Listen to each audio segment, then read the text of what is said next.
Team, HH, Yahiko, Thursdays, 9/10. Iron Lion Clan. Are you allies or enemies? Kreutz could see a group of defeated soldiers while he and the illusion Knightage soared through the sky of the 20th stage. The group of soldiers was filled with injured people. All their armor was crushed, and the players were barely moving, leaning on each other. He had already seen many like them, so he was just about to pass by when Kreutz saw a flag flailing lifelessly in the wind above them. The greatest mercenary group, the Iron Lion Clan, looked like a mess. It was hard, even for the illusion Knightage, to fight against them. If their leader, Iron Lion, wasn't a mercenary, they would have been considered one of the new emerging clans a long while ago. But they were in such a pathetic state. Considering how they brought along many of their players, it seemed that about 80% of them had disappeared. It was near total destruction. The Iron Lion Yvonne looked at Kreutz with sharp eyes. He acted as if he was about to raise his sword. Kreutz swallowed. It seemed that an injured beast was still a beast. Ivan's murderous aura wasn't normal. No. Is he just more sensitive because he's that hurt? Then there was no need to touch him. Yvonne was a sunbee he admired, so Kreutz replied politely. We would have met as enemies, but it seems there is no need to fight. Yvonne curved a corner of his mouth. I did hear rumors that the illusion Knightage is attempting to recruit the Hoarder. I guess they were true. I don't think there's any reason for us to explain ourselves. Kreutz replied firmly. It was the attitude of someone who was always polite. All right. Then I don't have anything to say either. However, keep this in mind. Looking at Kreutz, Yvonne growled with sharp eyes. Next time, you'll be my prey too. Waak. A fierce fighting aura spread from him. He had the eyes of a predator looking at something that invaded his territory. However, Kreutz also had experience on the battlefield, although it might not have amounted to Ivan's. That kind of threat was nothing. But there was something he was curious about. Don't you feel cringy when you talk like that? Anyways, I understand your stance. I'll deliver what you said to our regiment leader. Yvonne frowned, dissatisfied, and was about to shout something when Krrrrng. Far away on the mountains, there was a large explosion. The sky was turning yellow. Looks like something happened. I must be on my way. Goodbye. Kreutz pulled the reins of his flying dragon and began to fly again. The illusion Knightage followed right behind him. The hundreds of wyverns flying together in the sky was a sight to see. Yvonne ground his teeth looking at them and urged his subordinates again. We shall also quickly return to base. When Kreutz arrived at the 5 mountains of penances, he was greeted with destroyed mountains that could hardly be called a place for training, and Yeon-woo, who was fainting while exuding powerful holy power. Kane. Hey! Wake up! Victoria and the Ice King frantically ran towards Yeon-woo. Khan didn't know what to do while he was holding Doyle. Kreutz jumped down to the ground without landing his dragon. It's dangerous if things go wrong. Please move aside for a moment. Victoria's face stiffened at Kreutz's sudden interference. The Ice King burst up and blocked Kreutz. A cold aura swirled around him. They were wary of Kreutz and the knights he brought. They could be a party of the alliance that was after Khan. What is the illusion Knightage, no, the fantasy regiment doing here? It seems like there's a misunderstanding, but we're not from the alliance. Our regiment leader is friends with the Hoarder. Haven't you heard? The regiment leader and Kane. Of course they hadn't heard about it. Yeon-woo never spoke about his personal life to others. As the Ice King looked at Kreutz with more suspicion, he became frustrated. I'll explain the details later. However, time is of the essence right now. The sickness of the Hoarder seems to be a holy fever, and if it's not treated right away, he'll be in danger. Please step aside. Kreutz's face hardened when he saw Yeon-woo's fever. The sparks flinging from Yeon-woo's body became worse, and it was hard for even Victoria to approach him. The heat exuding from his body was so intense that his body turned red. Not knowing what to do, Victoria shook her head. It was beyond her capabilities. The Ice King recalled his aura and stepped aside. Kreutz quickly ran to Yeon-woo and began to examine him. Oh, dear! Has it already gone to his magic power source? The price for accepting over 900 authorities at once was too high. Authorities weren't simple like skills were. Accepting an authority meant accepting the will of a god into your body.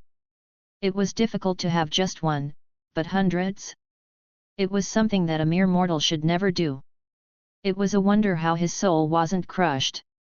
If Yeon-woo hadn't increased his potential by swallowing the Monkey King's shedding, he would never have been able to attempt it. He had succeeded in taking the authorities, but some after effects still remained. Something remained where the gods had touched him and left. All the remnants collided, and his body had overheated. The holy fever from his body was reaching his internal organs and even his magic power organ. If his fever wasn't reduced soon, he could lose his magic power or worse. Kreutz pulled out his holy sword Zulfikar and planted it in the ground. Kissing the stone in the middle, he closed his eyes and recited a spell. The stone shined a yellow light and turned into amber. Amber was a symbol of health. As divine power descended upon Yeon-woo's body, the heat began to settle down. The Ice King and Victoria looked on with surprised eyes. What did you do? His fever is subsiding. The Ice King had attempted to use his energy to cool Yeon-woo down, and Victoria had attempted healing magic as well. However, Yeon-woo's heat just became worse. But it was shocking that he was getting better with such an interesting power. It seems like divine power. Victoria replied instead as she examined it. Divine power? Yes. Divine power. It's good for self-recovery and vitality. And it's the direct opposite of demonic energy. Is it like holy power? It's similar, but the concept is a bit different. Holy power is something that must be given by gods, but divine power is a radiating power. It's like how demonic energy and monstrous energy seem similar but are different. The Ice King smiled bitterly. I am even more confused. As a martial artist, the only power he knew well about was magic power. The fundamental strength that advanced martial arts. Details about power are what magicians or alchemists deal with. However, it's rare to see an item with divine power. How interesting! Victoria thought of the artifacts in Anastasia's storage room. They had monstrous energy and could turn into monsters at any moment. However, the holy sword Zulfikar was the direct opposite of them. What kind of face would Anastasia make if she saw his sword? Ivy extinguished the fire. Just then, Kreutz took his hands off of Yeon-woo and turned back to where the Ice King and Victoria were. However, the holy fever hasn't disappeared completely. He needs somewhere to rest and recover. Do you know any superior healers? Victoria thought of Yeon-woo's subordinate, Boo, first. Since he wasn't the owner but could use Adamantine Nova, wouldn't he be able to do it? However, from some time ago, he wasn't appearing. Was the damage he received from the head bishop too great? Another person flashed through her mind. Anastasia. Wouldn't her teacher, who had mastered all kinds of spells for 1,000 years, be able to do something? Discover new chapters at novelby.co. Khan signaled that Doyle's temporary treatment was finished. Doyle looked as if he was comfortably sleeping. Please follow me. Victoria took the lead. Asterisk asterisk asterisk. If I read my fortune this year, I think it would have said you'll have trouble because of your disciple. Anastasia wrinkled her forehead and breathed in from her pipe. Wanting to relieve some stress, she had been spending some time with the beautiful children when her disciple suddenly burst in the room. She urged her to heal the guy she didn't even want to see anymore and some strange-looking bum. Anastasia wanted to tell her to F off, but Seseung Neem. Seeing her disciple kneeling, she couldn't do that. Even though she was pathetic, she was still her disciple. Please do this favor for me. What right do you have to? I'll pay the price. Frisia, who was quietly watching the situation, spoke up. She was still lounging around Anastasia, not returning to by the table. Anastasia narrowed her eyes. Do you know what that means? Trust is crucial to a merchant. Humph. I think you broke that rule once. But whatever. Anastasia snorted and held out her hand to Victoria. Hand it over. Victoria gave her the adamantine nova without any resistance. Anastasia frowned, seeing the contract that was still engraved on the adamantine nova. Normally, it would take months to release it, but... Swipe. When she rubbed it with her lens, a layer of it was cut off, and the contract naturally disappeared with it. She had forced it off. The adamantine nova shined with a blue light after receiving monstrous energy from Anastasia. A light incomparable to when Victoria used it flashed, and it began to rotate. White light descended to the floor where Yeon-woo and Doyle were lying down.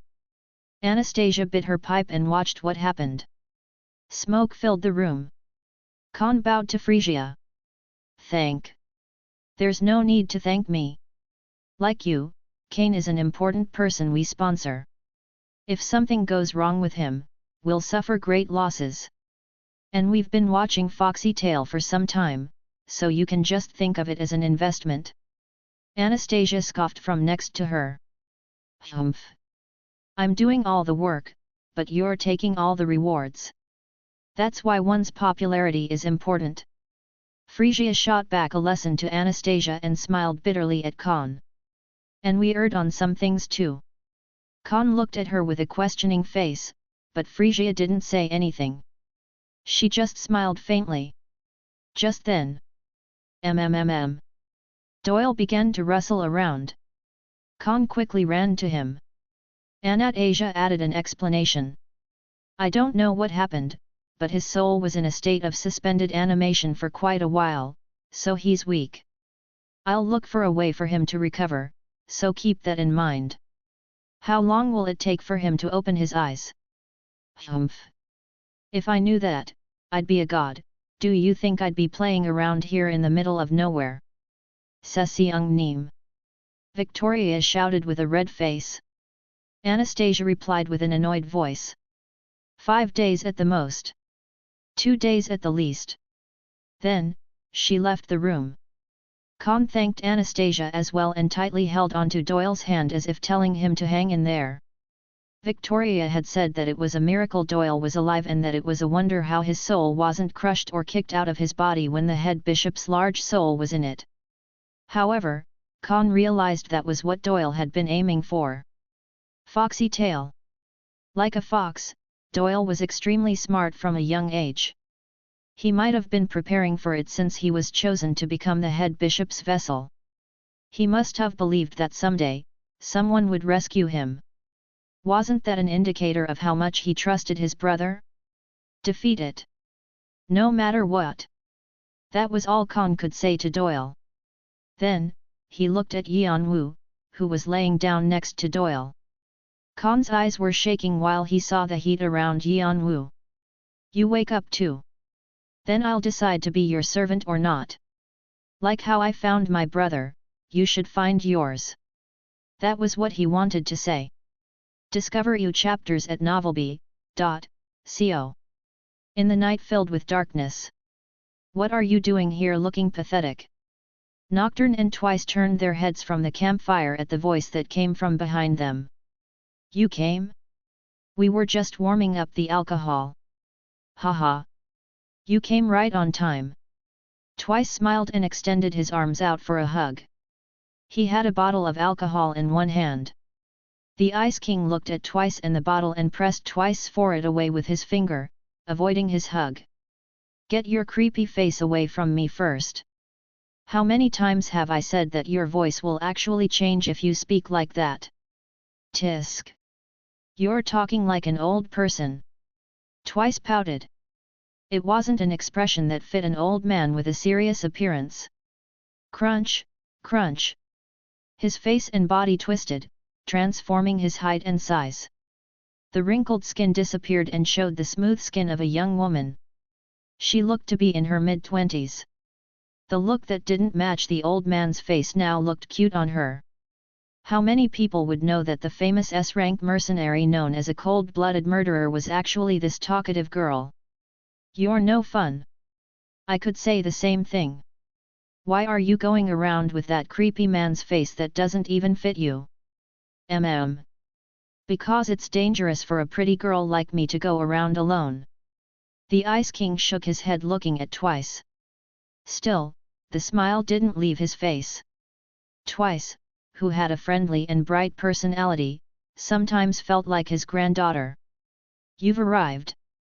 Nocturne bowed when the Ice King sat down. The Ice King was about to nod when Twice babbled on, sitting right next to him. Grandpa, Grandpa. What now?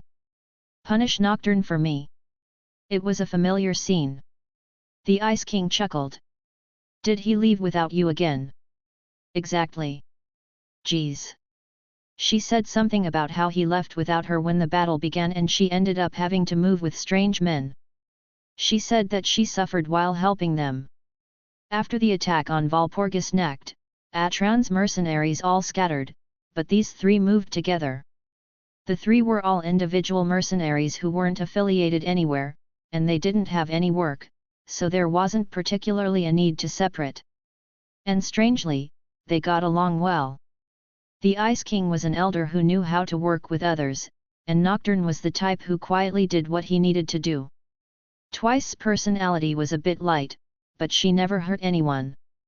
They were able to get along well without interfering with each other's business. Because they liked to travel and eat delicacies, it was even better. Twice revealing her identity proved that they became close to each other. The team moved throughout the tower and eventually came down to the 20th floor because of the Ice King. Then, the Ice King ended up working with Yeon-woo, and Nocturne split off and went solo because he wanted a challenge. It was understandable that Twice whined, saying she felt wronged. The Ice King didn't say much because he wasn't exactly innocent, either, and patted her back. Tisk. Dissatisfied, she shut her pouting mouth. The Ice King found himself laughing. Twice glanced at Nocturne occasionally while she was babbling. However, Nocturne didn't react.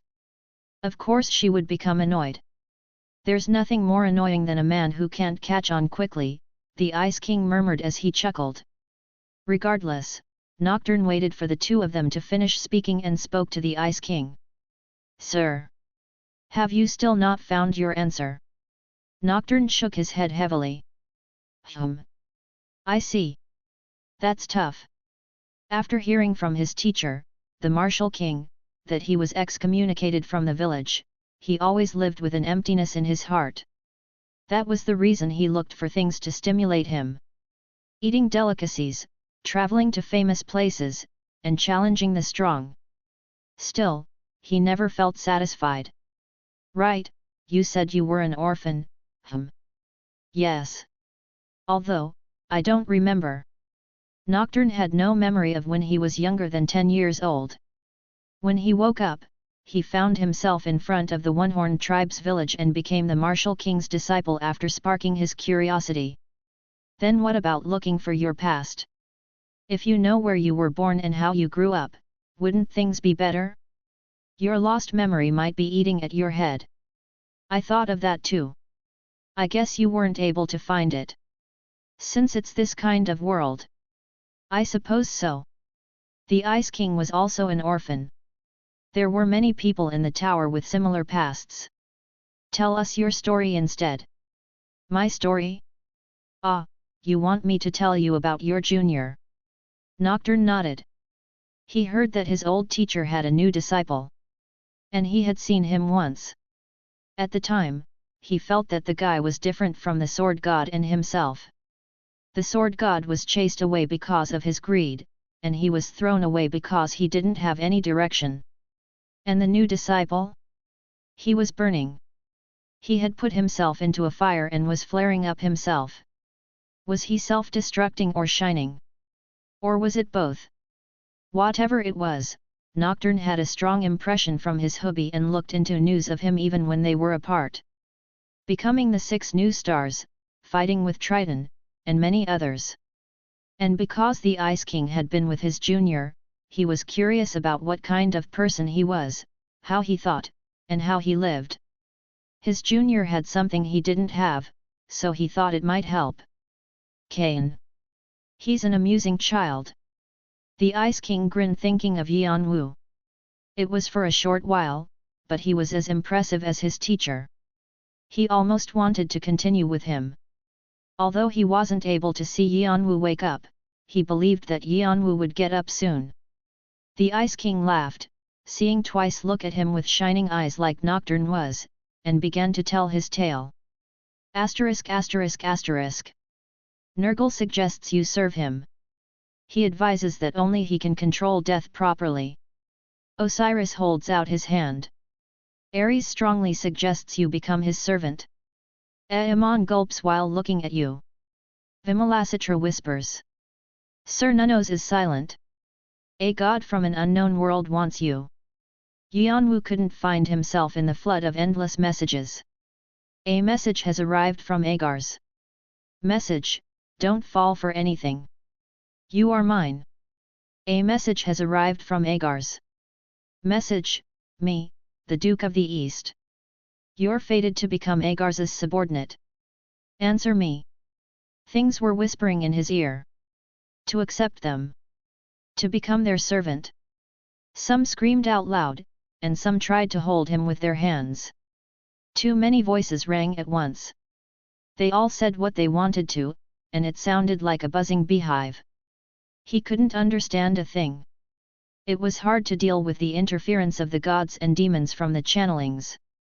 If it wasn't for his cold-blooded trait, what was remaining of his mind probably would have been destroyed as well. There wasn't much of it remaining in the first place. It was faint, like a firefly in front of the sun. The holy fever that was burning up Yeon-woo was the result of it. The injuries that countless gods left in him were eating away at his body. No, they were messing up his mind. You said you were the brother of Heavenwing when you only amounted to this much? And you swallowed me? Ha! How funny! You should just die if you are going to be like this. Just then, there was a voice that pierced through all the buzzing. It was a familiar voice. But he couldn't recall whose it was. Who was it? They. Summer Queen? Hey! Get up! Are you gonna be lazy like this? I like playing, but you shouldn't laze around. You need to keep your promise, The next voice was definitely the voice of the Monkey King's shedding. But how? They were beings that were gone from the world after he absorbed them. They shouldn't have been able to speak. Was it just a hallucination? Or a nameless someone begins to block off the rambling gods' voices? Most gods argue. A nameless someone snorts. A nameless someone raises their middle finger at the demons that are glaring at them. Many demons threaten them. A nameless someone taunts them, telling them to bring it on. Most channelings have been forced closed. Currently connected channelings, 4. 1. Hermes, God, Olympus. 2. Athena, God, Olympus. 3. Agars, Demon, El Infernal. 4. Hundun, Demon, G Sect. Vimalasatra has reconnected. Demon, unaffiliated. Sir Nunnos has reconnected. God, unaffiliated. There are currently 6 connected channelings. Yeon-woo felt like his headache subsided as if someone had splashed cold water on him. The blessings of the gods settled down, and his fever began to cool. His mind became clearer. Who is it? He knew that someone had helped him. It seemed there were 2 of them, based on the messages. Who was able to forcefully disconnect the channelings? He thought of the voices he heard, but that was impossible, so he only became more curious. Are the only additional beings Vimalasatra and Sir Nunnos? Vimalasitra was one of the top 3 demon kings within the G sect. He was the king of kings of Asura. There were legends that he fought against the most famous lightning god in Deva, Indra. Recently, he seemed to be very interested in him, and he had appeared again after the channelings were forcefully closed. If he was separated from his original society, he would become prey for his enemies. Why had he suddenly left? The same went for Cernunos. He hadn't shown himself because of his resentment about reviving Rebecca, but had appeared again. With a direct connection at that. Was it related to why Rebecca had grown quiet? With those thoughts, Yeon-woo began to open his eyes again. Wag. Anastasia was standing in a disorderly attitude with one knee popped out, smoking her pipe. There were 9 will-o'-the-wisps behind her. SHH. Everyone's sleeping, so don't talk. Yeon-woo was about to greet her when he realized it was night and shut his mouth. Anyways. Anastasia narrowed her eyes. What are you? He wanted to ask what she meant, but Anastasia was first. How are you able to be with so many gods and demons? And even with gods from another world who cannot approach ours? What are gods and demons? Why are they tied to the 98th floor when they've surpassed mortal limits? Countless people asked that question and tried to find that answer, but never could. However, one thing was for certain.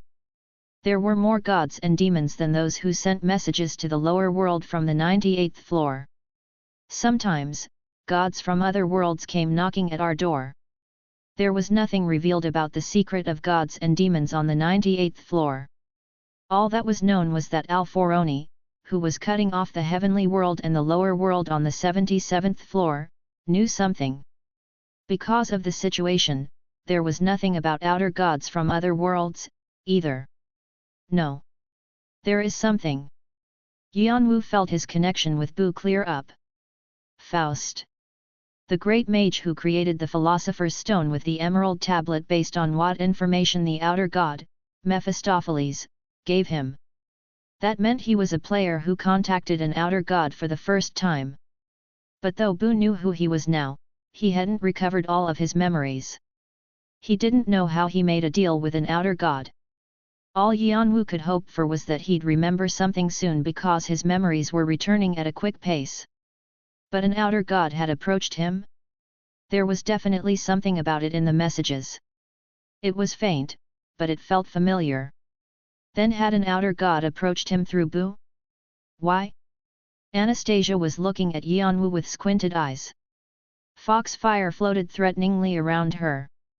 Yeon-woo didn't have any choice but to tell the truth. I don't know. News of Yeon-woo waking up quickly spread among his companions. Hey! You woke up. Are you feeling better? Khan and Victoria burst through the door in the middle of the night. Kreutz quietly followed behind them. Thanks. Really? And sorry. Khan kneeled and apologized. Victoria, surprised, tried to lift him up, but Khan shook his head and stayed down. If it wasn't for you, we'd. What about Doyle? Hey? Doyle just woke up. He can recognize us. Then that's good. Get up. But. Or you can stay like that. Victoria, did the Ice King leave? Yeon-woo spoke in a taciturn manner and turned to Victoria. Khan, who had been trying to apologize and thank Yeon-woo for everything, was left awkwardly on the ground. Victoria was slightly taken aback and replied with a smile when she realized what Yeon-woo was trying to do. Yet. He left first. He said he doesn't have anything left to do here. He said to tell you to take care of your body when you woke up. Yeon-woo nodded. It was understandable since he forced the Ice King to come along. However, he was still grateful that the Ice King had done his best until the end. He almost wanted to invite him into the clan he would soon make. We'll meet again if fate allows. The tower was a vast world, but it was also small. Khan stood up awkwardly when the subject of their conversation didn't return to him. Ahem. His face was red from embarrassment. But Kane. What? I happened to hear about your situation. I want to help you this time. Is there anything I can do? Khan looked at Yeon-woo with a solemn face. Yeon-woo looked at Nike, who was atop Khan's shoulders. Nike twitched and turned his head away, whistling awkwardly. Sweat beaded on his feathers. It was obvious where the information was leaked from. Yeon-woo nodded at Khan. You don't have to say that. I was planning on making the best of you even if you didn't want to anyway. Khan had a speechless face. From what he knew, friends usually confirmed their friendship by patting each other's backs, bonding together, and drinking some wine together. But he felt like something was off as he continued to speak with Yeon-woo. It occurred to him that Yeon-woo might have been doing it on purpose. He was acting like that in case he became embarrassed. I see. Khan approached Yeon-woo with a grin. Stay away from me. Don't be shy. That's not it. The Great Hoarder has his moments, too. Kek. That's not it. You can tell this Hyung of yours. Your face is red right now, hey? Take that mask off. Go away. Yeon-woo stepped back as Khan approached him with a mischievous smile. The room became noisy as Khan began to chase after Yeon-woo. Victoria shook her head as she looked on. Men. Boys would be boys. A faint smile spread across her face. It was the peaceful scene she wanted to see. Asterisk asterisk asterisk. The tussle between Yeon-woo and Khan ended with Yeon-woo's victory.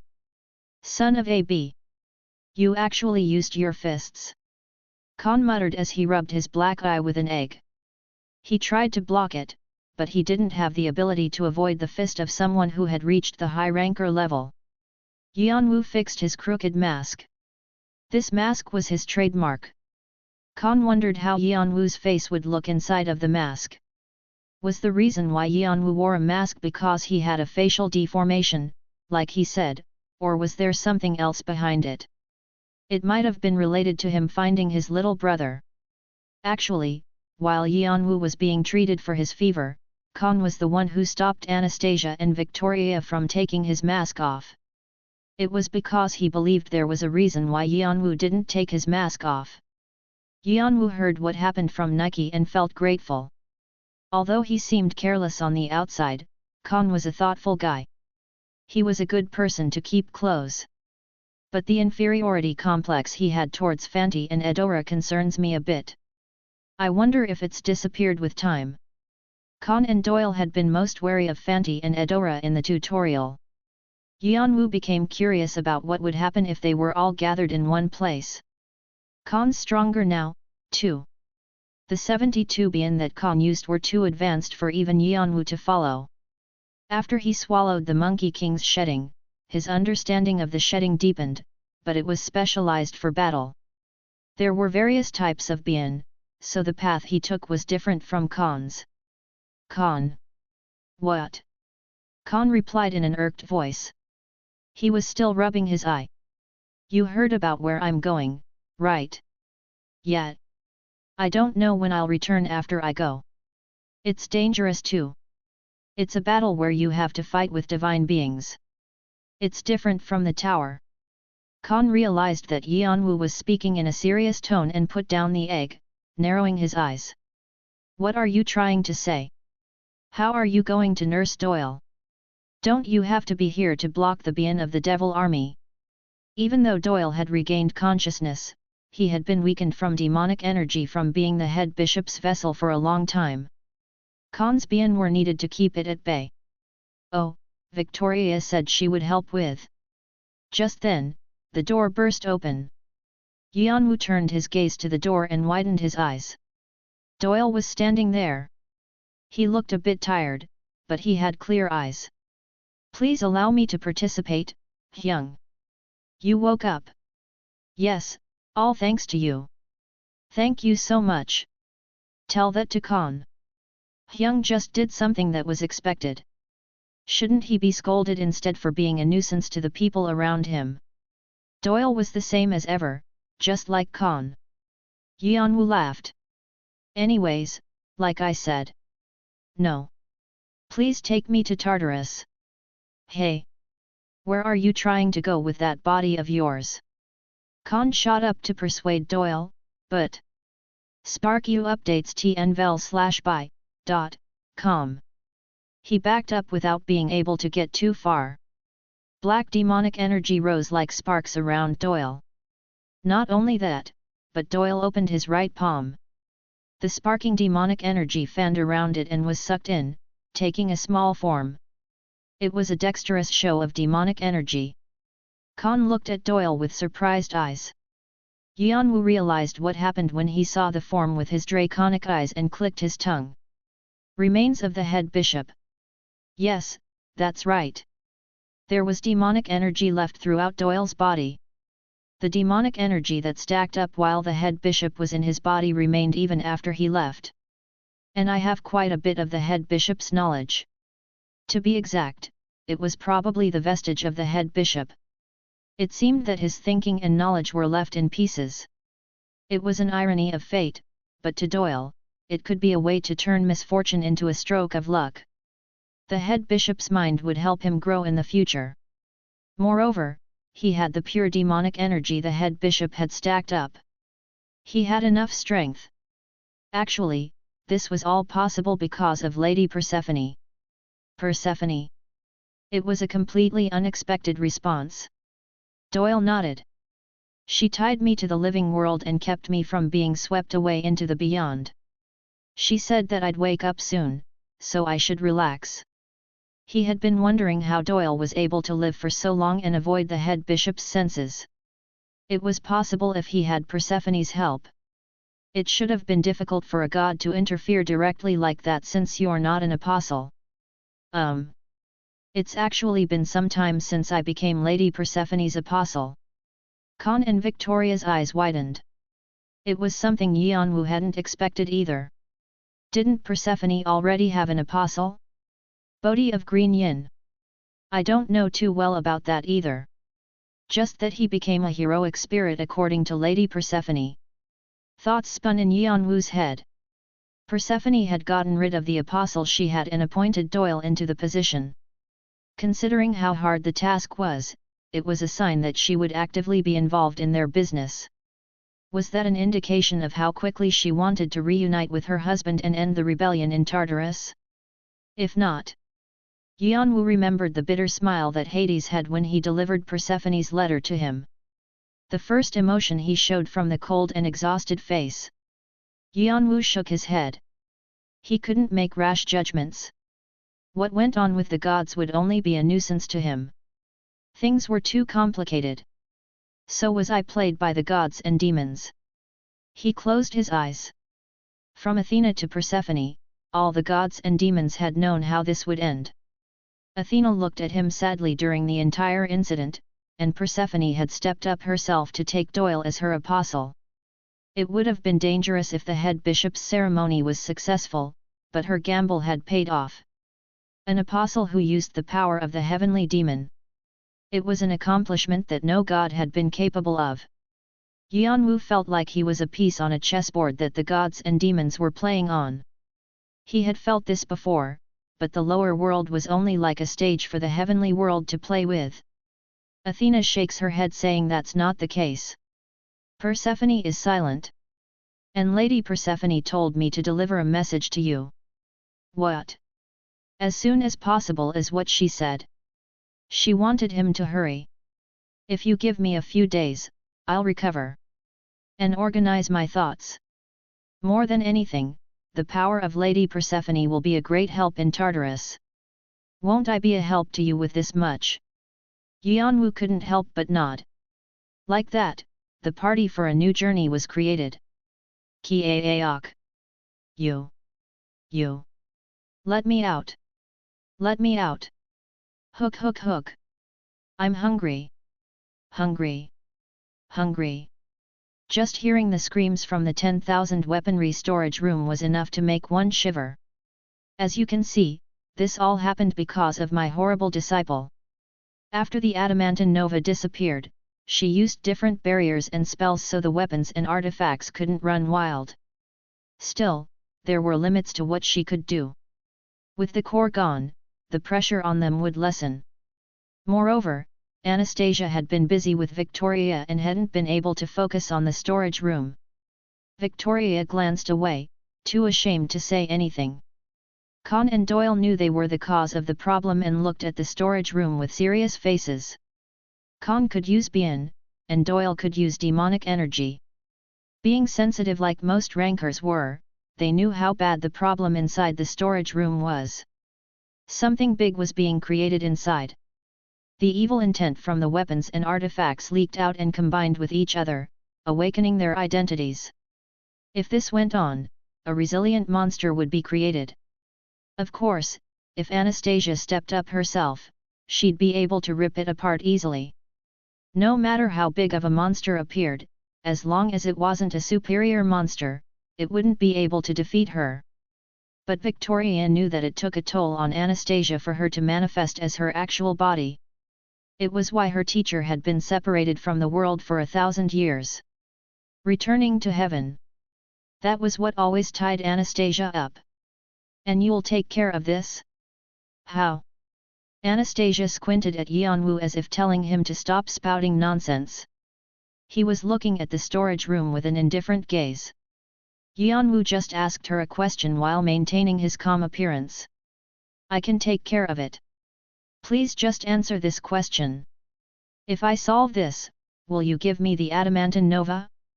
I'll pay you in full for it. This morning, Yeon-woo had asked all kinds of questions after going to see Anastasia. About what she was going to do with the adamantine nova when it didn't have anything to keep tied up. It was an idea that Victoria had spoken about the entire night. After learning that Khan and Doyle were joining Yeon-woo's party, she said she wanted to join as well. When she heard they needed to create an adamantine nova before they headed into Tartarus, she said that it was worth a try to make a deal with Anastasia to get rid of a problem she had. Thankfully, Victoria was right. Anastasia accepted the deal, though 90% of her reason was so she could laugh at them. All right. Try if you can. If you do, there's no reason to keep it. No, since you're taking care of a problem for me, I'll call you Oraboni as the reward. How does that sound? Under the mask, Yeon-woo's two eyes curved. You can't forget what you said. Humph. Yeon-woo stepped into the storage room. Waak. An enormous amount of monstrous energy pressed down his shoulders.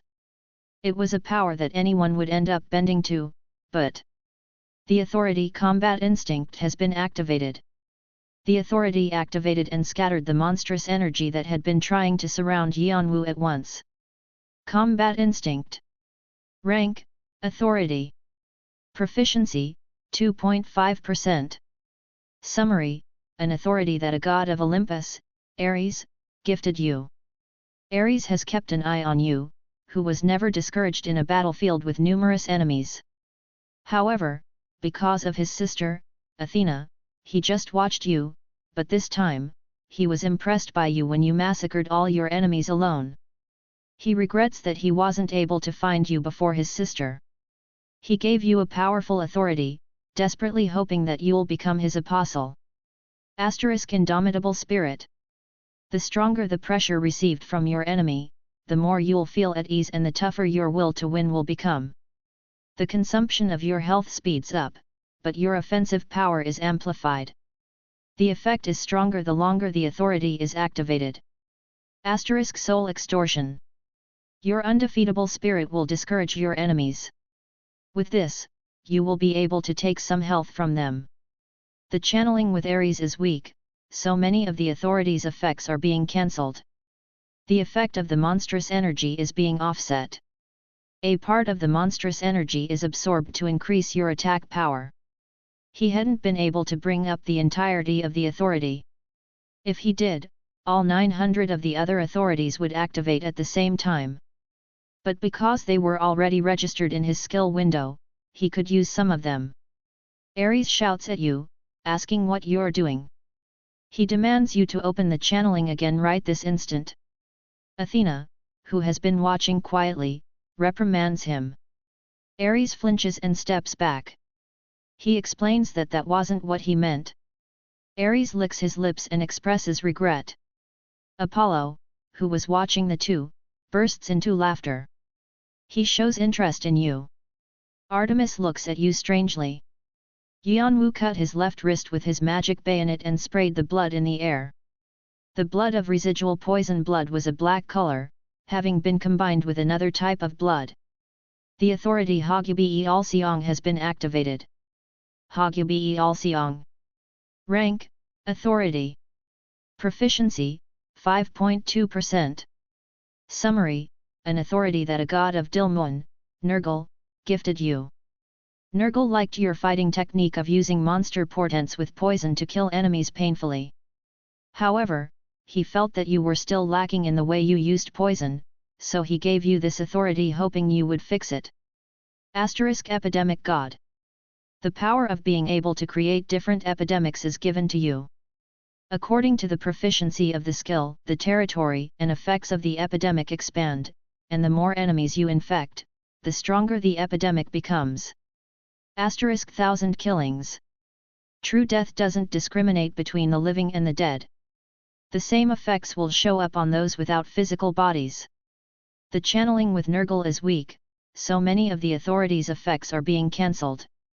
The effects of the authority are being added to your monster portents. Kikaya Kiek. His shadow split into hundreds and stood high above the ground. There were more monster portents than before. Receiving the effect of Hagyu-Beal-seong, they quickly cleared through the 10,000 weaponry storage room.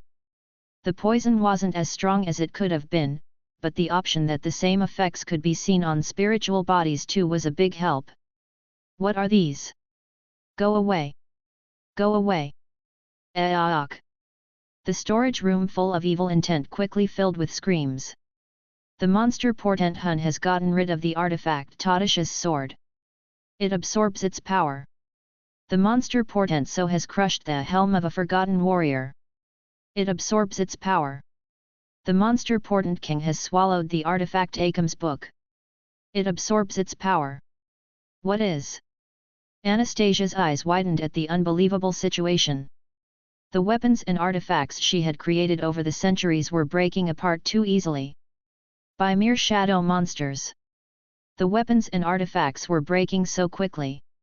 The monsters and creatures inside of them were either as strong as the monster portents or even stronger. But they were being defeated one-sidedly.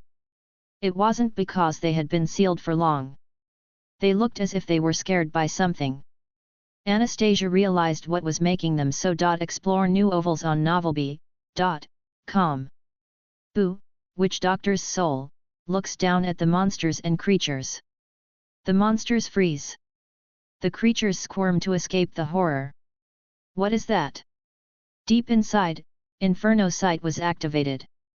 Upon confirming what it was, Anastasia frowned. It was something that didn't sit well with her either. It was obvious how normal monsters and creatures would feel. Just what is his identity? Anastasia turned her head back to Yeon-woo. She had no clue what kind of being Yeon-woo was. Stop acting out. You're only a pet of Rhea. That's enough of your cute tricks. From the strange being that lived in the abyss of deep within Yeon-woo's eyes, the lich that scared monsters and creatures, and the monster portents, she didn't have any remote idea how they worked. Yeon-woo, who ruled over all of them, was the strangest being she had seen in 1,000 years. Meanwhile, when the weapons and artifacts were being crushed, predated by the monster portents, they reached deep into the center where the large monster with self-awareness was. Yeon-woo released Shannon and Han Ryeong as well. Their power was increased, influenced by the many authorities of the gods of war, so they were able to take down the large monster quickly. Whoa! The large monster screamed and ended up as a tasty treat for the monster portents. Shannon and Han Ryeong were able to enjoy a feast for the first time in a while. The dark storage room turned quiet. Khan, Doyle, and Victoria all clicked their tongues. Yeon-woo was much stronger since fighting the head bishop, and they couldn't believe the rate at which he was growing. Yeon-woo recalled his subordinates back into his shadow and looked back at Anastasia. She sighed. It was nice that the countless weapons and artifacts were taken care of, but she felt like everything she had done so far was in vain. It was annoying anyway. Just take it. But Yeon-woo shook his head even after receiving the adamantine nova, like that wasn't what he was waiting for. Anastasia narrowed her eyes in confusion. You forgot the last part. Yeon-woo spoke in an apathetic voice. What? You'll call me Oraboni? Her face stiffened. She remembered what she agreed to do. That was just a joke. I guess you're a person who breaks promises easily. Anastasia. The hand holding her pipe trembled, face red with humiliation. She could refuse, but the problem was that she was a great monster about to exuviate. Lying could have detrimental impacts on the growth of her level. Also, personality-wise, she couldn't break a promise that she said in front of so many people easily. Ora, Boni. She ended up calling Yeon-woo Oraboni. I couldn't hear you well. Well, let's stop here. Crack. The pipe in Anastasia's hand split into two.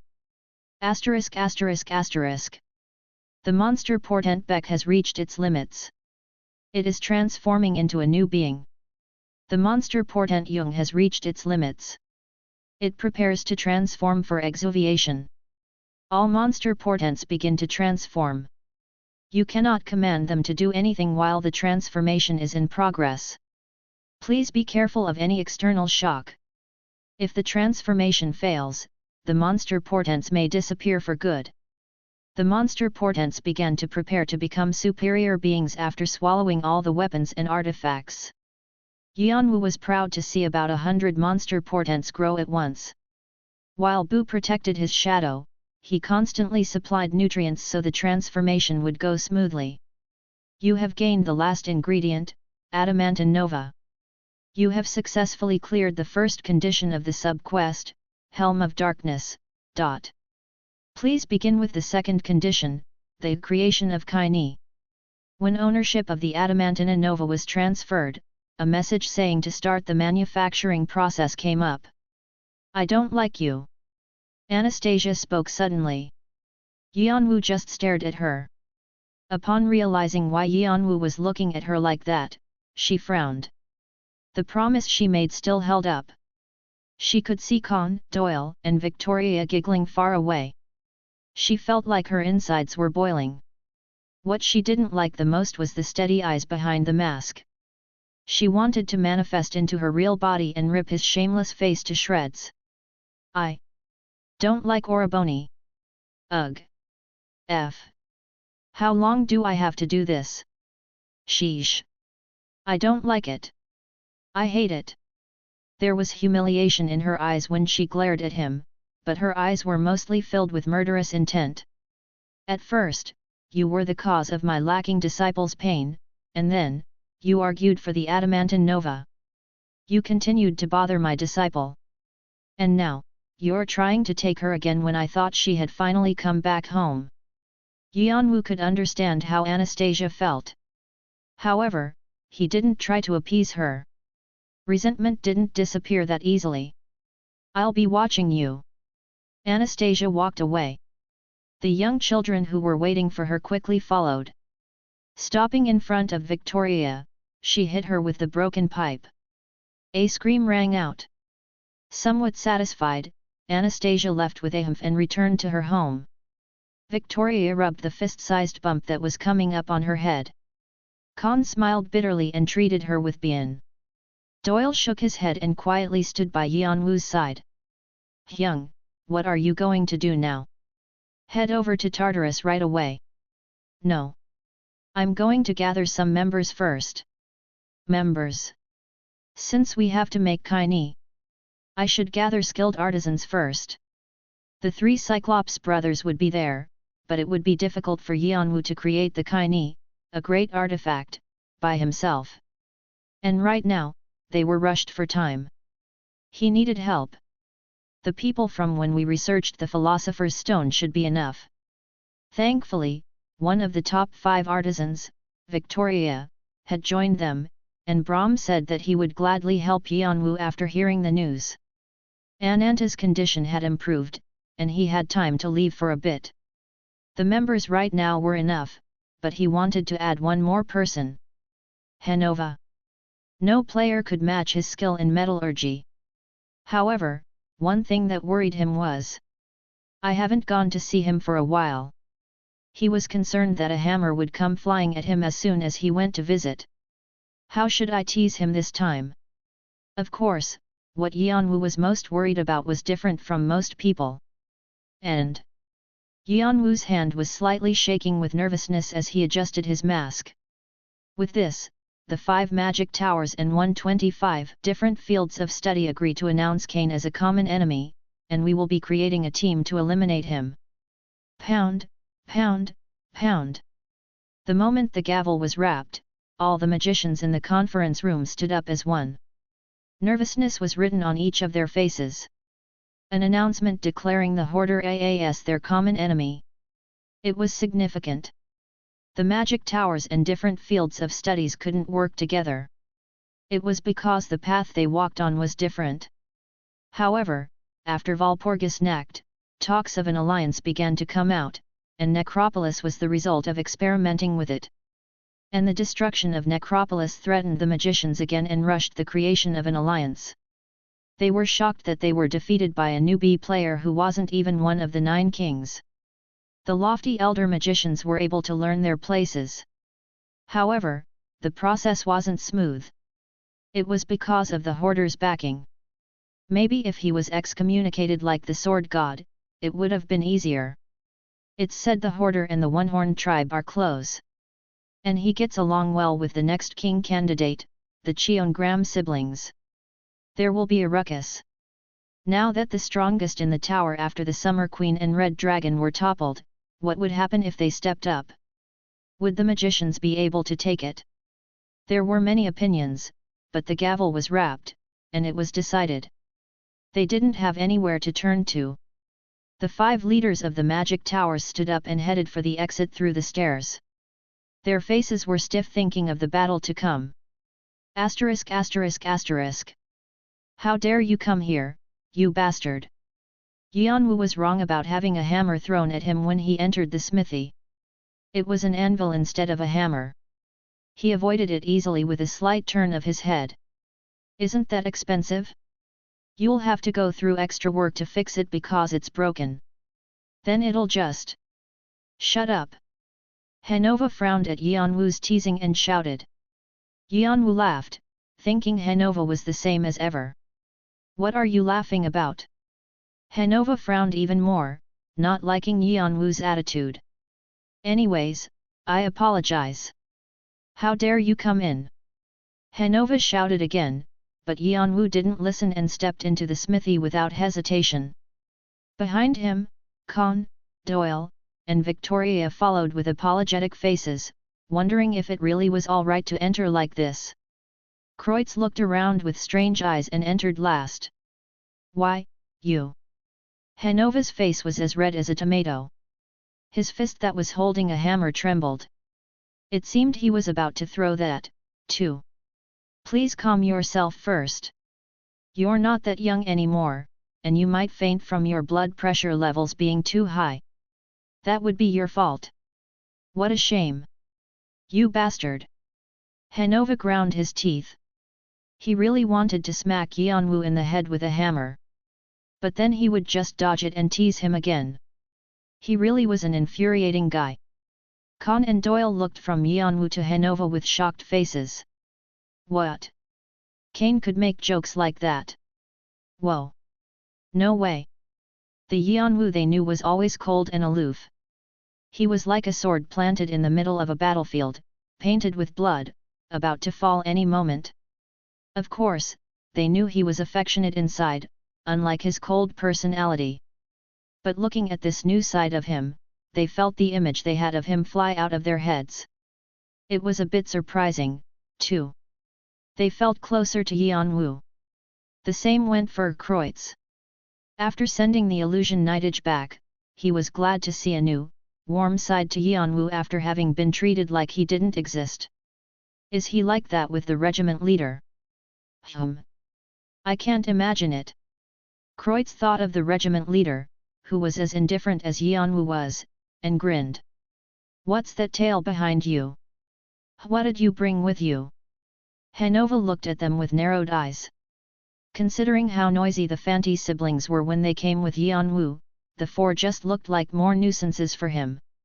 Just then, Victoria stepped forward with a smile. Hanova, long time no see. Who are? Victoria. Yes, sir. Why are you here? As two of the top 5 artisans, they met each other from time to time, albeit not often. Ah! I wondered where the rune magic he brought from last time was from. It must have been from you. Hanova clicked his tongue, thinking of the papers that Yeon-woo had back when they were making the Philosopher's Stone. Then, he narrowed his eyes. Should I give you some advice? If it's from you, I'll consider it. Avoid that guy.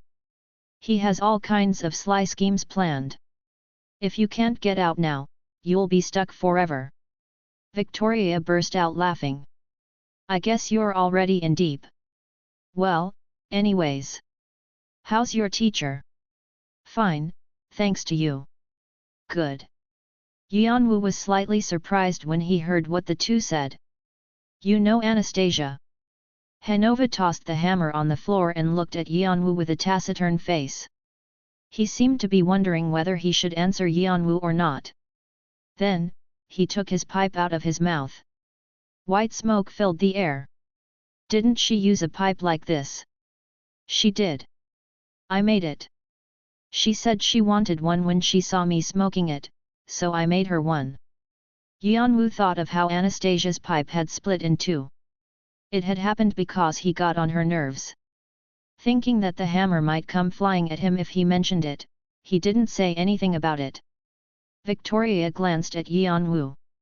I also made a place for her to keep her strange weapons, called the 10,000 weaponry.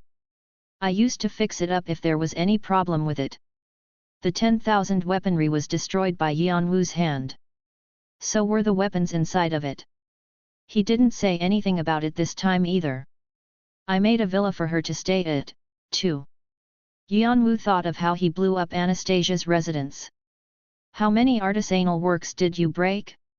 It's all money. You said he was like your father, but you blew his works up. That personality. Shannon mocked. Shut up. Yeon-woo shot back at Shannon internally and decided to feign ignorance. It was a relief he was wearing a mask during times like this. Victoria kept on shifting her feet, not knowing what to say. You can think of her as an old customer. Kelkal. Anyways. So, what did you come to ask me for this time? He asked Yeon-woo with a crinkle of his forehead. White smoke wafted around him. You say that like I only come when I have something to ask of you. I'm hurt. You're acting like you don't. Stop with the nonsense. What is it this time? Yeon-woo smiled sourly. Hanova knew him too well. However, this time, it was important to Hanova as well. His eyes were serious. There's something I want to speak to you about. Hanova, having realized the graveness, put his pipe out by tapping it on the ground. Asterisk asterisk asterisk. Hanova still had a morose face as they moved to a room inside the smithy. He felt annoyed because the guy who hadn't visited him once had come to ask him for something again. It was noisy outside. Whoa! What's this? It looks like I'll cut my hand just by touching it. How did he make this? He's definitely the artisan of iron blood. Like I heard in the rumors. Do you think I can ask him for one? Don't you think you'll get in trouble? Or maybe I can just swipe one. Hyung, I beg of you, please grow up. Khan and Doyle were busy looking around at the weapons and armor on display in the smithy. Amazing! He's gotten even better? What did he implement here? Victoria exclaimed as she looked around. Her eyes were shining for the first time in a while. The new technology Hanova had implemented caught her eye. And Kreutz was. He stood blankly in front of an alcohol cabinet that he found in the corner. He enjoyed drinking with his subordinates on a normal basis, and he could feel himself gulp just by looking at the oak barrel. The beer made by a dwarf was priceless. Hanova couldn't hold it in anymore and stuck his head out the door to shout. "Shut up! Go talk outside!" Quang! He shut the door and came back with a furious face. "Why are the kids you go around with all the same? It just happened that way. If the Cheongram kids are added on top of them. Arg!" He rubbed his temples like he was getting a headache already. He didn't understand why his smithy was becoming the base for Yeon-woo and the others. It quickly became noisy again outside. Hanova didn't expect them to listen to him, so he just put his pipe back in his mouth with a dissatisfied expression. "So? What do you have to talk about? Do I have to make something strange like the Philosopher's Stone again? It's similar. You brought something annoying again. This time, I have to make Kaini." Kaini. Hanova tilted his head with a grimace. It was a familiar name, but he didn't remember what it was. Then, he recalled something from deep in his memory. Visit Novelbin, C/M for the L-test updates. Are you talking about Hades's great artifact? The helm that Olympus's king of the underworld used? Yes, sir. Ha! You've hit a new high this time. Why do you have to make that? Hanova had a disbelieving face. There was never a quiet moment when Yeon-woo brought something to do. Yeon-woo didn't say anything for a while. Countless thoughts were going through his head. Actually, on the way here, he had contemplated it several times. Hanova always helped whenever he needed it, and he never asked for details when doing it. Although he was probably curious about many things, Hanova always trusted him. The same went for now. Even though he was asking for a reason, if Yeon-woo said it was necessary, Hanova would help him willingly. But, can I really do that? Hadn't he been too reliant on Hanova's generosity and trust?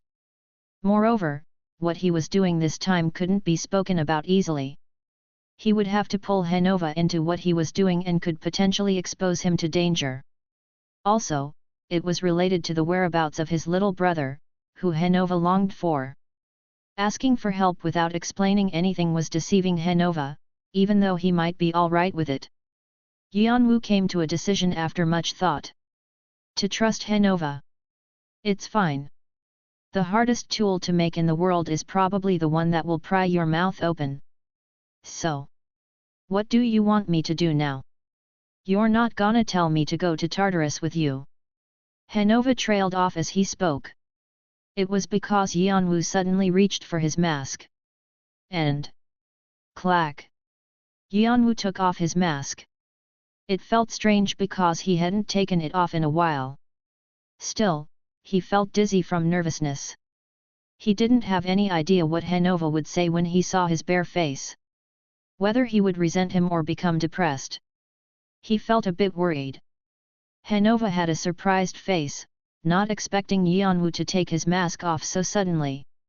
And when his face was revealed, his widened eyes slightly narrowed, and he scoffed like he was flabbergasted. Still, there was a smile on his face. How quick of you to tell me now!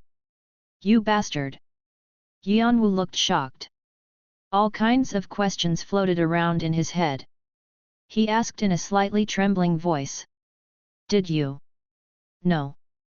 Hanova put his pipe back in his mouth with a serene face, as if trying to tease Yeon-woo. I made you your armor and mask. If I still didn't know after that, I'd be a fool. Yeon-woo's eyes widened. Hanova had indeed made him the two items. Like what Hanova said, the fact that Hanova had made his armor and mask meant that he knew how Yeon-woo's body was built. Yeon-woo had shared his information window with him, but it was impossible for Hanova to make something for him without knowing the smallest details. No. Even with that aside. Looking back at it now, Hanova had known him well. There was always warmth in his gaze and actions towards Yeon-woo. At first, I thought a dead child had returned. How happy I was! I just thought that you were hiding your identity because nothing good would come from others knowing. White smoke steadily filled the room. But after talking more with you, I realized. You weren't that child. You had his face, body, eyes, and voice. But you were someone completely different. Your tone and personality.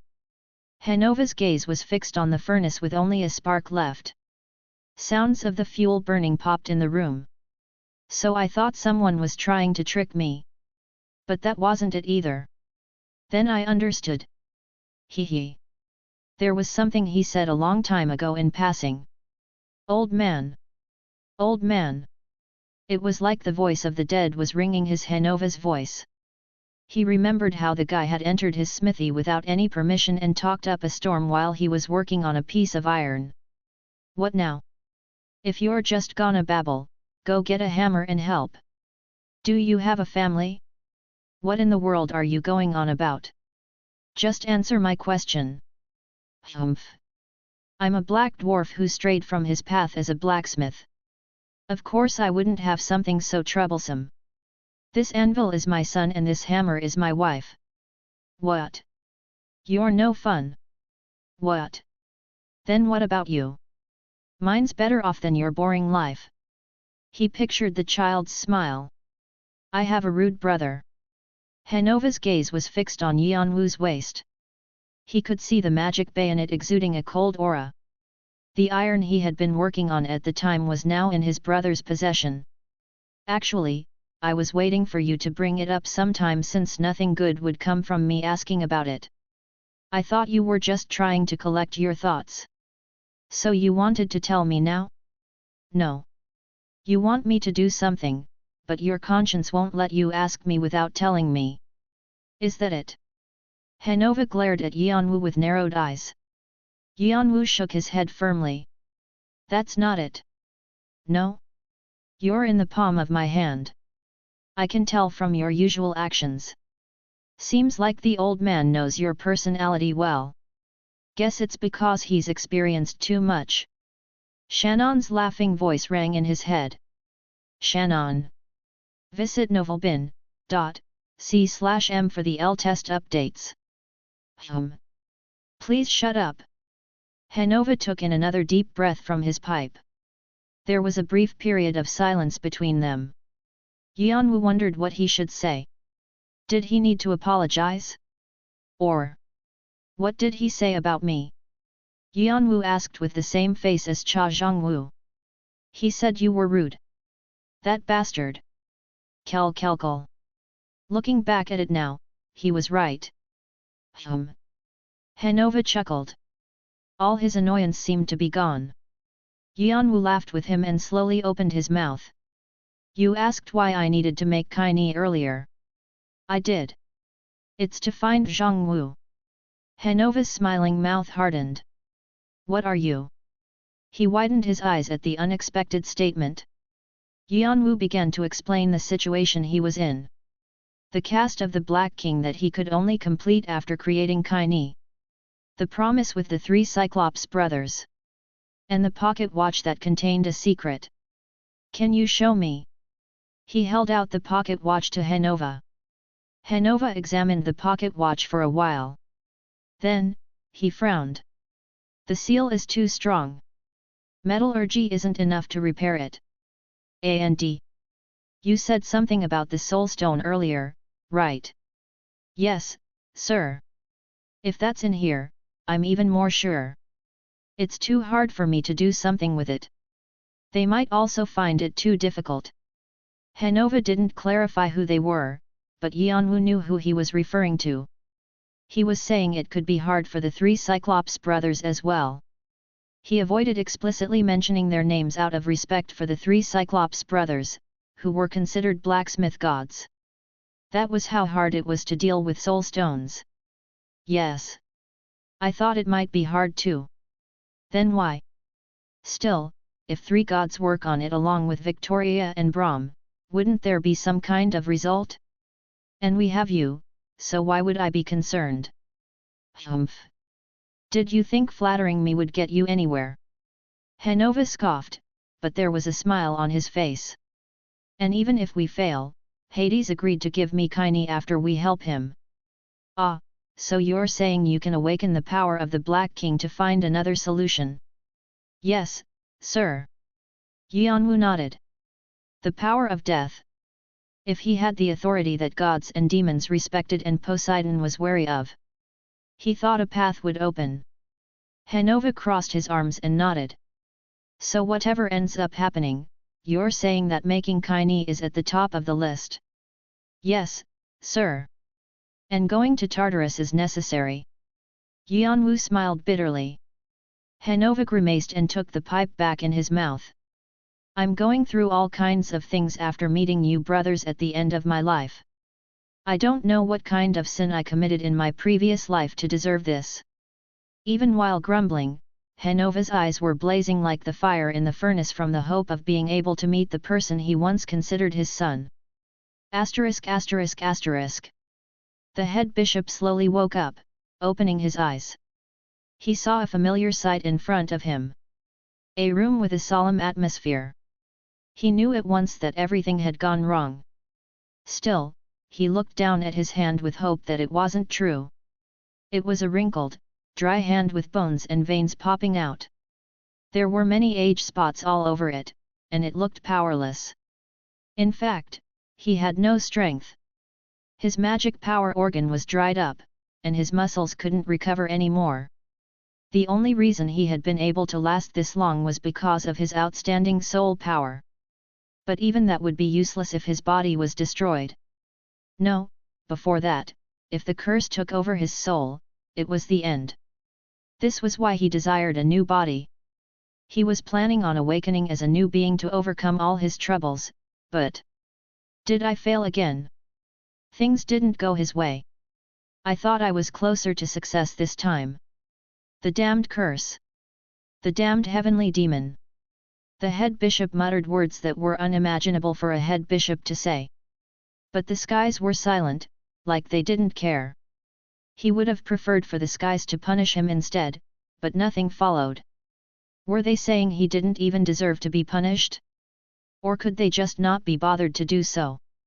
Whatever it was, the head bishop was frustrated. If he knew it was going to end up like this. Should I not have stood up back then? The previous head bishop, Black Dawn, once ruled at the top of the tower with his abilities, as powerful as the Bloodlight philosopher from the One-Horned tribe. The bishops who followed him were called the strongest in history. But the problem was that they were as tyrannical as they were strong. The devil army under Black Dawn's rule was hell. Demon. With the proclamation that this was the true identity of the clan, followers of the heavenly demon died every day. There were all kinds of reasons for it. Because the god wasn't satisfied, because the god wanted it, because the god was hungry. The god, the god, the god. Every act of tyranny was excused by the words the heavenly demon wanted it, and followers died happily, thinking it really was what their god wanted. From what he saw, they were all crazy. The devil army might have been called a lunatic cult by outsiders, but its members were bound together by warmth and affection. The teaching of the heavenly demon was the brightness of love and peace. Because he didn't want to see the clan become stained with darkness, he had flipped everything over.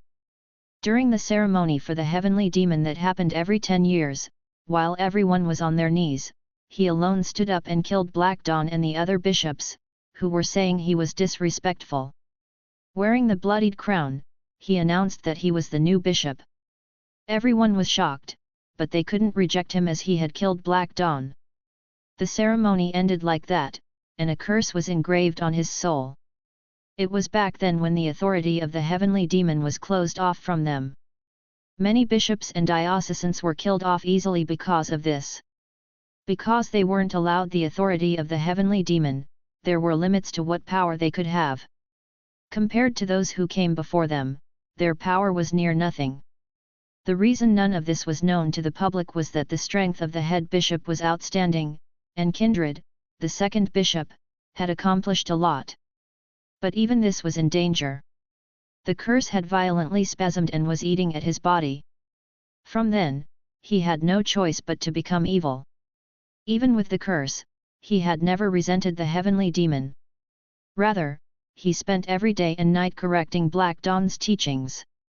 Although their power was less than before, the lives of the followers had improved. Also, he prayed every day to the heavenly demon to change his mind. But back then, and even now, there was no reply. "I'm not scared of dying. I've already lived a long life. But what will happen to the clan after I disappear? What would happen if the Devil Army's situation was revealed to the rest of the tower after its head bishop disappeared? The peace they barely managed to create would crumble. After all, peace was only a house constructed with the building blocks of power." The head bishop decided that he needed to force the heavenly demon to answer. If he became another face of the heavenly demon, wouldn't the Devil Army be able to run strong again? So he progressed with his plans, but everything had gone wrong. Of course, there could be other faces other than the Monkey King's shedding, such as the Ruyi Bang pieces that were scattered throughout the tower. But even then, there wasn't much time left for the head bishop. With all the bishops and diocesans gone, there was nothing he could do.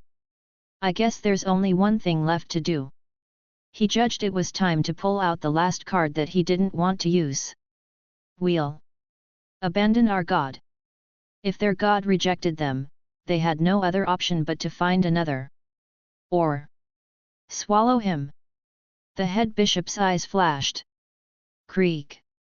The door opened, and Kindred entered. He bowed with shame. "Kindred, get ready to leave immediately." "But..." He widened his eyes, looking at the head bishop in bad health, but he nodded his head. "Where should I escort you?" "The Temple of the Seven Demon Kings." "Ego. You don't have to go this far to help me. It's nothing. I'm doing it because I want to." The old man smiled warmly and looked at the young boy who carried his load for him. "I don't know whose son you are, but your parents must be very proud of you." "Thank you." The young boy scratched the back of his head and began to climb the incline with the old man. A sad expression flashed across his face, but he quickly smiled again. The shadow watching from far away became emotional. After becoming Yeon-woo's subordinate, he had been busy trying to regain his strength and helping Yeon-woo that he didn't have the time to worry about his son. It was partly because it seemed like Yeon-woo was taking care of his son like he had promised. But seeing it with his own eyes made him feel relieved. He heard that he had quit drugs and was working at a general store to earn a small living. After following him around all day, it looked like he really was living a diligent lifestyle. The way he treated customers nicely when selling items and helped people on the road from time to time was different from the son he knew. For a moment, Han Ryong wondered if he had found the right person.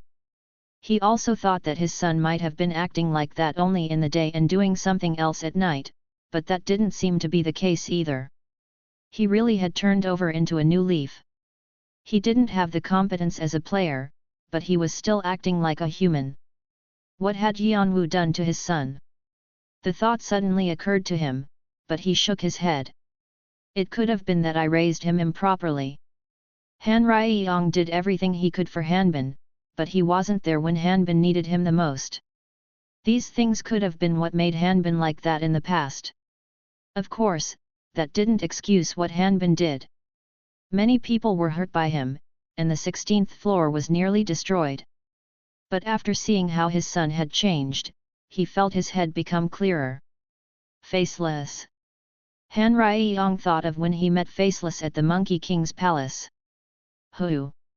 I didn't think I'd meet you here. My dear friend." That wasn't Faceless.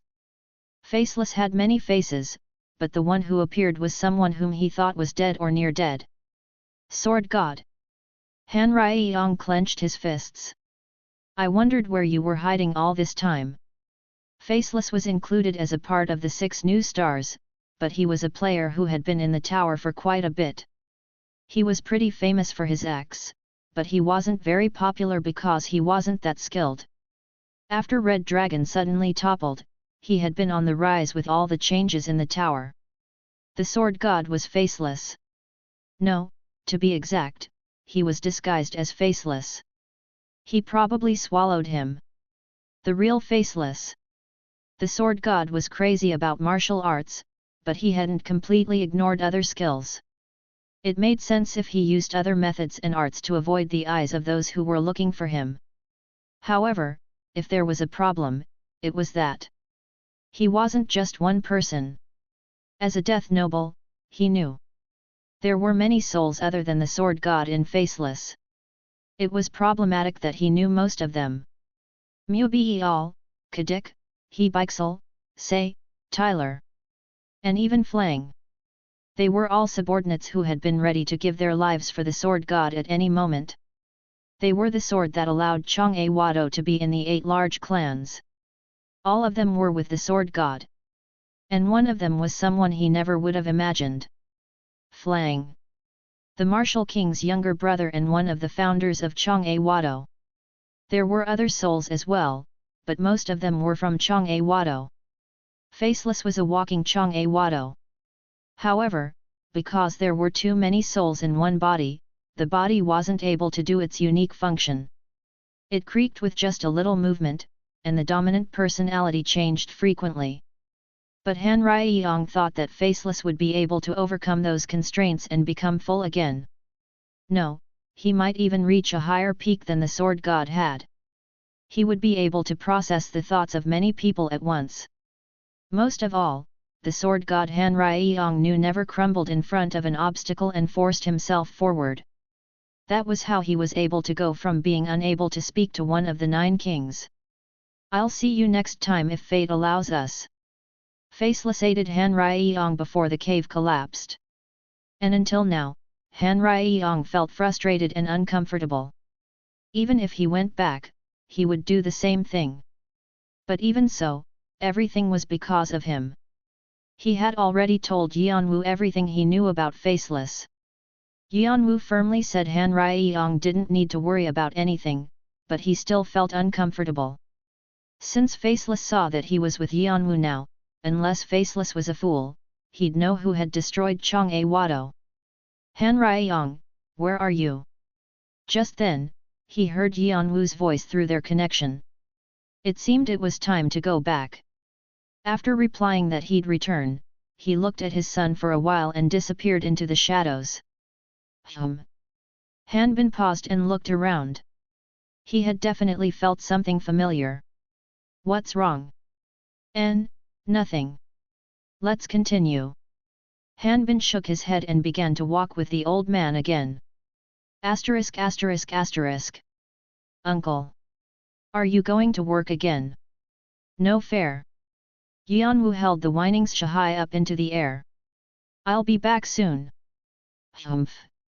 That's what you said last time. And Brahm's going with you this time, too.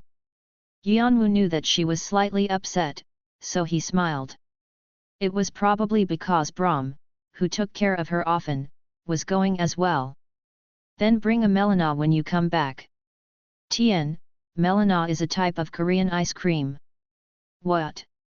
What you made last time was really good. Make it for me again. Yeon-woo burst out laughing. He patted her back, saying he would. Also, he desperately hoped he would have good news for Sha when he returned. Don't worry. I'll take care of Sha. No, even without me, there's no one in this village who wouldn't take care of her. The head elder adjusted his glasses as he took Sha from Yeon-woo. The fights between the village boys became worse every day because of her. Yeon-woo waved his hand and returned to his companions. Hanova was looking at Sha stiffly. That child is... Yes. Jeong-woo's daughter. I see. He nodded. He had seen her from time to time when he was making the Philosopher's Stone, but he hadn't realized. Even though she called Yeon-woo uncle, he thought it was just a sign of affection. Would you like to hold her? Hanova hesitated for a bit and carefully accepted Sha, like she would break if he wasn't careful. Sha's eyes widened. Uncle. This kid grandfather is weird. Kid grandfather. Yeon-woo held in laughter that was about to escape his lips. Others looked away with red faces as well. Hanova pats Cha with his short arms and returned her with a sigh. Then, he glared at Yeon-woo with narrow eyes. It seems the way you brothers speak is a family trait. It seems so. Yeon-woo looked back at his companions. Khan, Doyle, Victoria, Kreutz. On top of that, Brahm, Galliard, and Hanova. A total of 8 people. The number of members in his party had grown quite a bit. Considering how he only wanted to solo play when he first entered the tower, a lot had changed. Then I'll open the path. Brahm ripped the scroll in his hand. A red portal appeared under their feet. It was a portal scroll that used Yeon-woo's coordinates since he had already been to Tartarus. They could see the black sky of Tartarus beyond the portal. As they were about to enter. Sir Disciple? Would you please come here for a second? The Martial King waved at Yeon-woo from the roof of Brahm's cottage. Yeon-woo widened his eyes at his teacher's sudden appearance and asked for his companions to wait, leaving to speak with the Martial King. Yes, sir. You should clean up after your own s. Yeon-woo looked at him with questioning eyes, and the Martial King tossed a piece of paper at him like he couldn't be bothered to reply. Yeon-woo caught the paper with ease and read it. His 2 eyes turned heavy. This is. The Devil Army has declared war. In the name of the God, we declare a holy war on our enemy, the Hoarder, for disturbing the actions of our God. Moreover, punishment will follow the ruffians, heretics, and immoral people who follow the Hoarder. As you can see, they're saying they're gonna kill everyone who helps you. They're esting on me too, right? Dis cover new Tories at nve/lbin.c/o. The Martial King continued with an annoyed face. And that gluttony bastard should just quietly eat his crackers in his room, but he's saying he's gonna work with those black salamanders and you to beat up those white lizards. It seemed the black salamanders he was talking about were Black Dragon and the white lizards were White Dragon. Those magic tower jackasses must have been shot in the head because they made an alliance or whatever and they're aiming for you.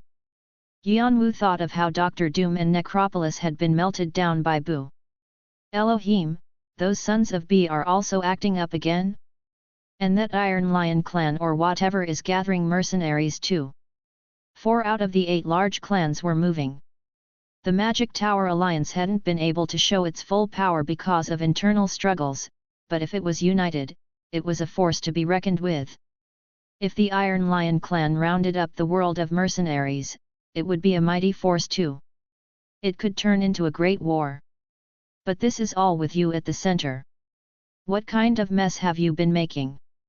The Martial King narrowed his eyes. He was smiling, but the air around him was chill-inducing.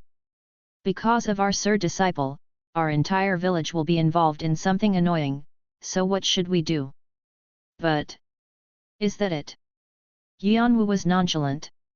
The Martial King wrinkled his forehead. What? It still needs to develop further. That's not what I wanted. You want a great war to happen. If possible. Ha! You crazy dipstick. The Martial King gripped his forehead with an incredulous face. A great war. There were lots of wars during the thousands of years of history in the tower. However, there were only a few on such a large scale that they nearly wiped out half of the population. One of the most well-known wars was the legendary Great Second Dragon Extermination War. The draconic species who wanted to open the path to the 98th floor to regain their supernaturality and Al-Foroni, who had blocked them on the 77th floor.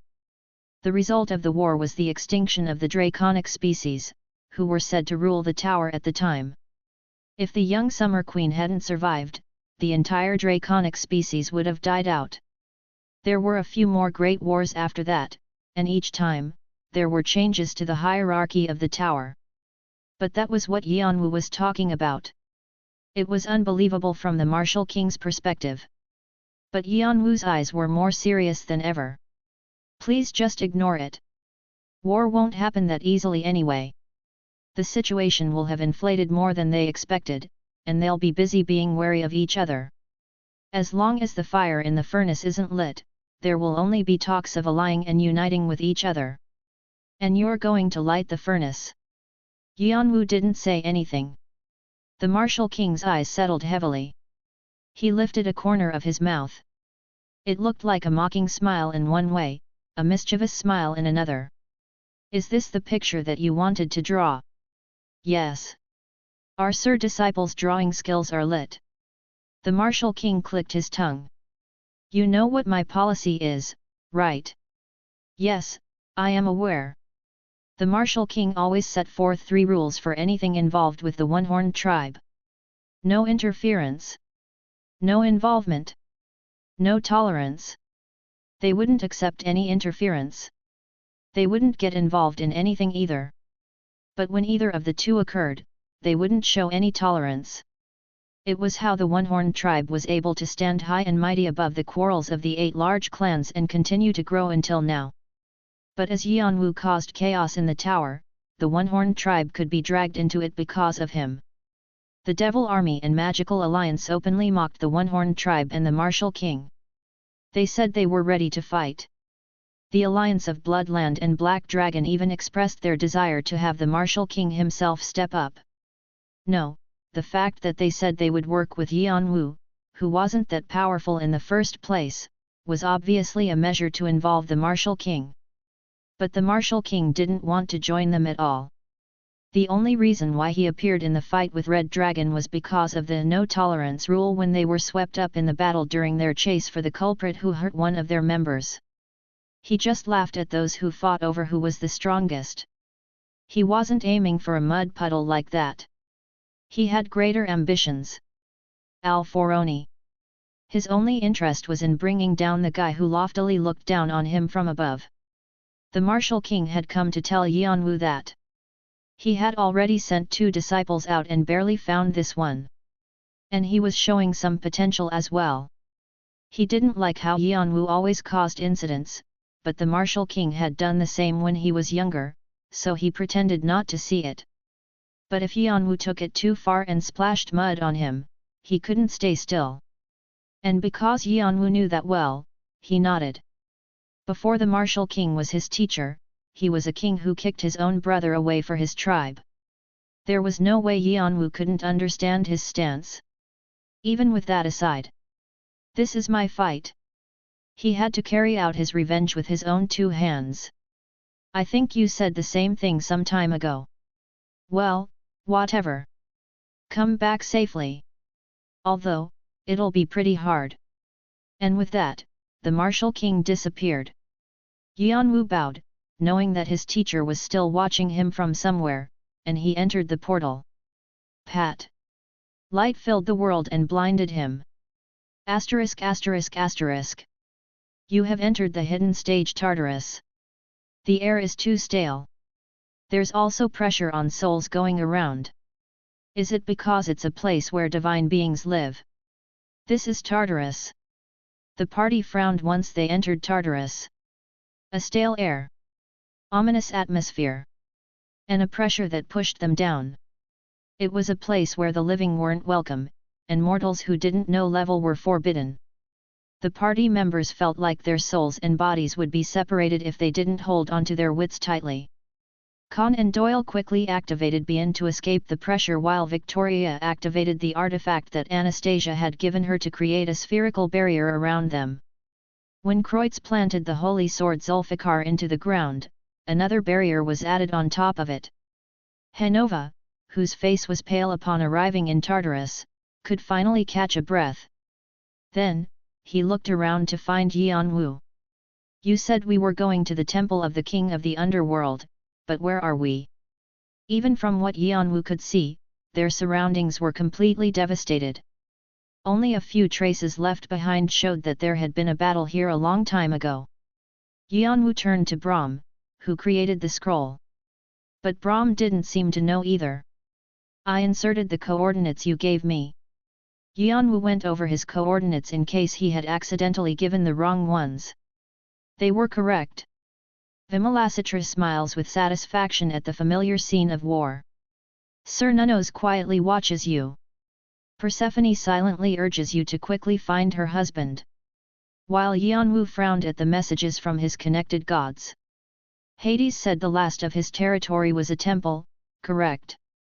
Brahm asked after silently watching the sky. Yes, sir. Then it must be his holy territory. If so, there are two possibilities. What are they? The first is if Hades was destroyed while you were looking for materials. Persephone displays her anger. Yug.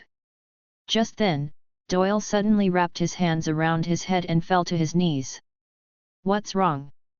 Khan tried to help him up, but Doyle pushed his hand aside and lifted his head. The party took a step away from him at the energy he exuded. The barrier around them shook. Doyle's eyes were shining green. You dare discuss my husband's death? A mere debased being who's fallen from holiness. A sharp voice. A bunch of holy power was being exerted. Persephone herself had manifested into Doyle's body to speak. Persephone. Brahm looked at Doyle, whose hair was standing on end, with narrow eyes. Even though she spoke words that belittled him, his eyes were heavy. Brahma, if you don't watch your words. What? Are you going to punish me? How? From that prison of the 98th floor. Brahm scoffed even as Persephone radiated a violent aura.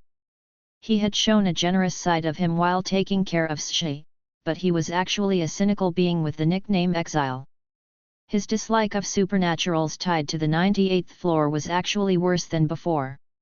If you're worried about your husband, you should just shut up and watch. Brahm put his hand on Doyle's head like he didn't want to talk to Persephone anymore. The hair standing straight on Doyle's head settled down, and the green light in his eyes disappeared. Doyle's eyes widened, not knowing what had happened, then he smiled bitterly as he spoke to Brahm. You were too harsh, Brahm. Why? Guess she told you off. Doyle couldn't say anything. Although it hadn't been long since he started serving her, he was still Persephone's apostle. But Brahm was also once a divine being. Doyle had heard a bit about Brahm's situation from Yeon-woo, and he couldn't treat Brahm lightly either. Just ignore her. Brahm ended the conversation just like that and clicked his tongue as he turned to Yeon-woo. She's famous for being ladylike, but she goes off whenever her husband becomes involved. Tisk. Yeon-woo saw Brahm in a different light. What's the second possibility? You didn't get to say it. Oh, that? Simple.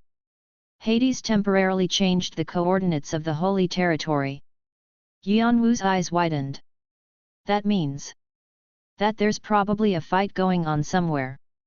Since his holy territory is quite sizable, he probably wasn't able to change the coordinates by much. Yeon-woo quickly summoned Nike and sent him into the sky. Nike flapped his wings. As he drew a circle in the air, he could see darkness waving from far away. Master! There's something there. Yeon-woo quickly tapped into Nike's vision. The sky of Tartarus was always grey and dark, so it was hard to tell the distance. Draconic eyes. But when he observed the flaws, there was something that seemed as if it was completely wavering. A giant god. Beings similar to the Titan he first saw when he entered Tartarus were fighting intensely. Darkness split, and lighting shot down. The ground cracked, and a column of fire soared up. What poured down when space was split were monsters too horrendous to be described. It was a battle of high stakes. The problem was that it was hard to tell who was winning. RRE ad lat st chapters at no, v, e/l/bin/.c/o/m only. It would be nice if Hades' side was, but Yeon-woo felt anxious. If he was winning, why would he change the coordinates? But it's too far. Nike squinted, estimating the distance. He was only able to tell because he was a legendary beast. Normal players wouldn't be able to tell no matter how hard they tried. Wings of fire, blink, and wind path can decrease the distance somewhat. Yeon-woo spun his magic circuit with all he had. Heaven Wing Mana Control. Magic circuit total output. Brahm, take your time coming. Wind path gale. Kwaong.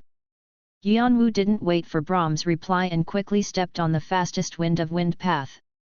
He could hear Khan and Doyle shouting something from behind, but it was muffled by the explosion. He wasn't too concerned. Brahm would know what was happening through their connection, so he could explain to the party members. All else aside, Khan, Doyle, and Victoria were skilled in Bian and magic. They would follow after him soon. Squeak. Yeon-woo rode the wind path and used blink consecutively. Boo buffed him from the shadows. Asterisk asterisk asterisk. How far had he run? Boom. Yeon-woo could see all kinds of monsters pouring out from the sky. 1, 2. 19 at the very least. Seeing a single giant god who was kilometers tall fighting was shocking in itself, but watching a bunch of them move together made him speechless. He wasn't even scared speechless. There was just too great of a difference between them that he didn't even feel scared. And KRRRNG. Hades looked to be in danger as he swung his sword around, speeding through the titans. Darkness splattered like blood when he swung his sword, and limbs that were like mountains fell to the ground. His divinity was stronger than the titans, but to Yeon-woo, Hades looked like a ship stranded in a storm. He could feel Hades's exhaustion from fighting the titans alone without any help for such a long time. Yeon-woo quickly looked around. Under the sky that Hades was fighting, there was a siege happening along large castle walls. Pluto was fighting the lower-level beings that the titans had brought with them. They pushed back the beings who tried to climb over the castle walls. The determination to protect the last of their territory could be seen clearly on their faces. But despite their will, the situation wasn't in their favor. Piles of monsters were stacked up around the castle walls like mountains, but there was no end to it as they kept on pouring down from the sky. They didn't care about their fellow beings on the ground and stepped on their bodies to climb the castle walls. They used the corpses as shields or infused magic power into them to toss them into the holy territory like bombs. On the other hand, Pluto seemed tired from the long battle. A few of them couldn't take it and fell off the castle walls together with the monsters. However, an interesting thing to note was that there were beings without divinity by Pluto's sides. Even at a glance, Yeon-woo could tell they were players like himself. He didn't know how the other players got there, but he put the question behind him and began to rack his brain. Time difference. It's too dangerous. Is there a way to block those monsters, even temporarily? Yeon-woo spread his territory of recognition around. Fortunately, the divine beings weren't interested in a weakling like Yeon-woo. It was a good opportunity for him. Just then, that guy. A being caught the eye of his extrasensory perception. Surrounded by titans, it was too small to be seen, but its level wasn't lacking at all when compared to the titans. It was a woman with long green hair. She was glaring at the barriers around the holy territory with a bored face. Black light was wrapped around the crystal she carried. An energy similar to that of the monsters. The crystal seemed to be a summoning artifact. Will it work? In his slowed time, countless calculations and hypotheses ran through his head. But what came back every time was failure. Unless he was at the Martial King's level, or even the Nine Kings, it was impossible to fight a divine being with the power he had. It was likely he would cause them to become even more furious and worsen things. Maybe it could be possible if he had an authority to kill divine beings, but there was nothing like that out of his 900 authorities. There was no way gods and demons would give him something that would hurt them. He had to think outside of the box.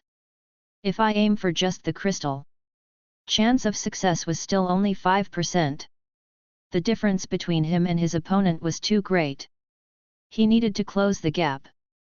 What if I pretend to go crazy and awake all the authorities? It could stimulate his settled fever again, but he didn't have the mind to worry about that right now. The results came back soon. 15%. It's a lot higher, but still. What if I use the method with dragon killers? If he wasn't scared of his body being destroyed and using regeneration. 20%. He had raised the chances by a lot, but it still wasn't enough. Just then, a thought occurred to him. He had a weapon that gods and demons were afraid of. The divine item that binded supernaturals, divine iron. The pieces of the Ruyi Bang. He spread his hand apart. The pieces he gained after defeating the devil army shined and spun around on his palm. A smile spread across his face. 30%. Yeon-woo stopped running. The time around him returned to normal speed. Third step dragon body awakening. All authorities released. Crunch, crunch. His body couldn't endure the strength that suddenly grew and began to shake. Regeneration activated to hold him still, and he forced the disconnected 900 channelings to Tartarus. He poured all that power into the Ruyi Bang. Waeok. Fiery golden eyes. The pieces of the Ruyi Bang cried out as they shined. Yeon-woo's eyes shined in a gold color as well. Fiery golden eyes. The Monkey King's eyes settled on top of his draconic eyes. The pieces danced in the air and began to create something. Clack, clack. A new golden weapon appeared in his hand. It was a spear about 2 meters long. Yeon-woo pulled out the grid and fixed it to the end of the spear.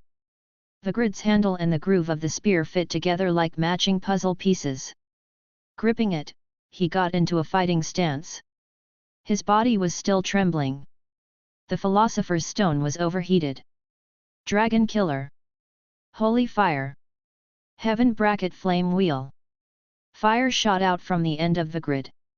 The demonic fire that the great sage had used when he burned the heavenly world flared up and combined with the holy fire to create a black-red divine fire. He threw the long spear that was in his hand. The grid's option had activated and was already aimed at the target. Grow, Ruyi Bang. The greatest advantage of swallowing the Monkey King's shedding was that Yeon-woo could use the 5 elements properly. The 5 elements harnessed the power of nature. He could now use the power of nature without having to use Bian as the medium.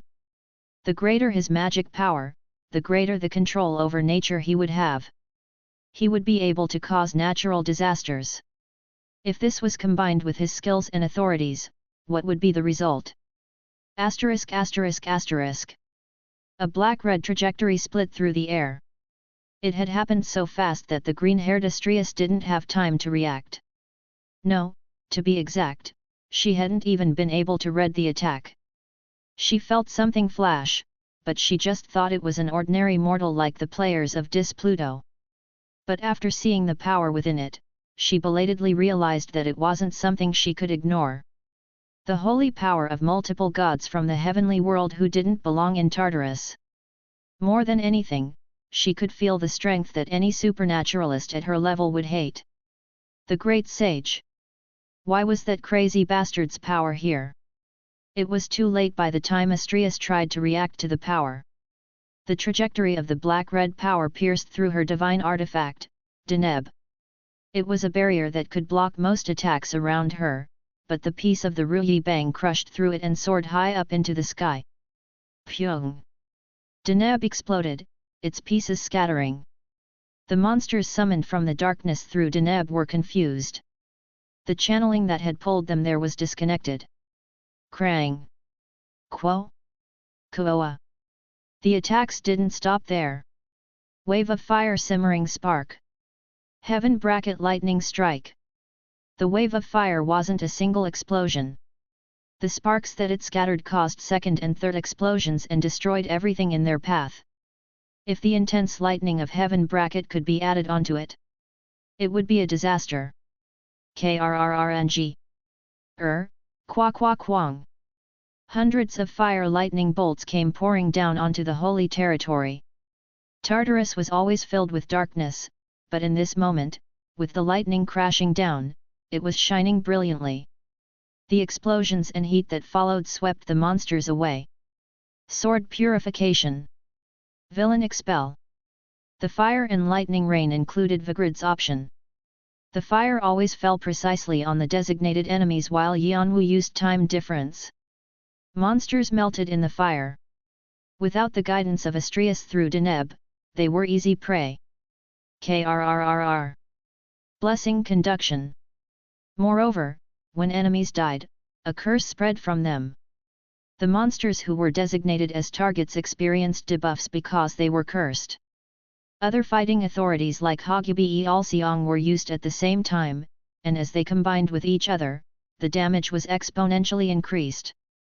The number of dead monsters increased like how snow stuck to snow to become bigger. Agars laughs maniacally. Vimalasatra compliments the scene you've created. Vimalasatra expresses goodwill towards you and replaces the authority he gave you with a stronger one. The authority Black Gubatera has been created. Black Gubatera. Rank, Authority. Proficiency 0.3%. Summary, an authority that a demon of unaffiliated presented to you. As an Asura whose only mission is to fight, Vimalasatra never let go of his sword even after becoming the King of Kings to exceed his royal position and become emperor. While on a short break, looking down into the lower world, he was inspired by you. He threw away his affiliation with the G sect, discarded his position as the King of Kings, and began to live as a nomad once again. Because of this, all gods and demons are afraid that the cause of their terror is roaming freely again. As a gift to you, who helped him rediscover his original resolution, he has gifted an authority that he has never even given to his apostles. Asterisk where blood flowers bloom. When attacking enemies spread across a large area, there is a 35% chance to plant flowers of blood. Blood flowers gnaw at the life and soul of the enemy and damage by 30 per second. Damage during this time cannot be recovered, and the user will be healed 1% with every blood flower that is planted. Asterisk King of Asura. To your designated opponents, you will forcefully have the upper hand. Your opponent will bend down from fear, and your attack power will continue to increase with every strike. Every 15 successive hits, your destructive power will increase tenfold. Asterisk Wise Man's Eyes. While the authority is activated, Vimalasatra's eyes will be brought down. With the knowledge of the demon who's had centuries of experience, you will gain insight into how to use it during battle. The Black Gubatera that Vimalasatra gave him could work in harmony with Vigrid. It debuffed enemies in a wide range and buffed him respectively. The recovery of his magic power would scale with the number of enemies. Yeon-woo liked the phrase gnaw at the life and soul very much. Depending on how it was used, it would make him somewhat of a divine being.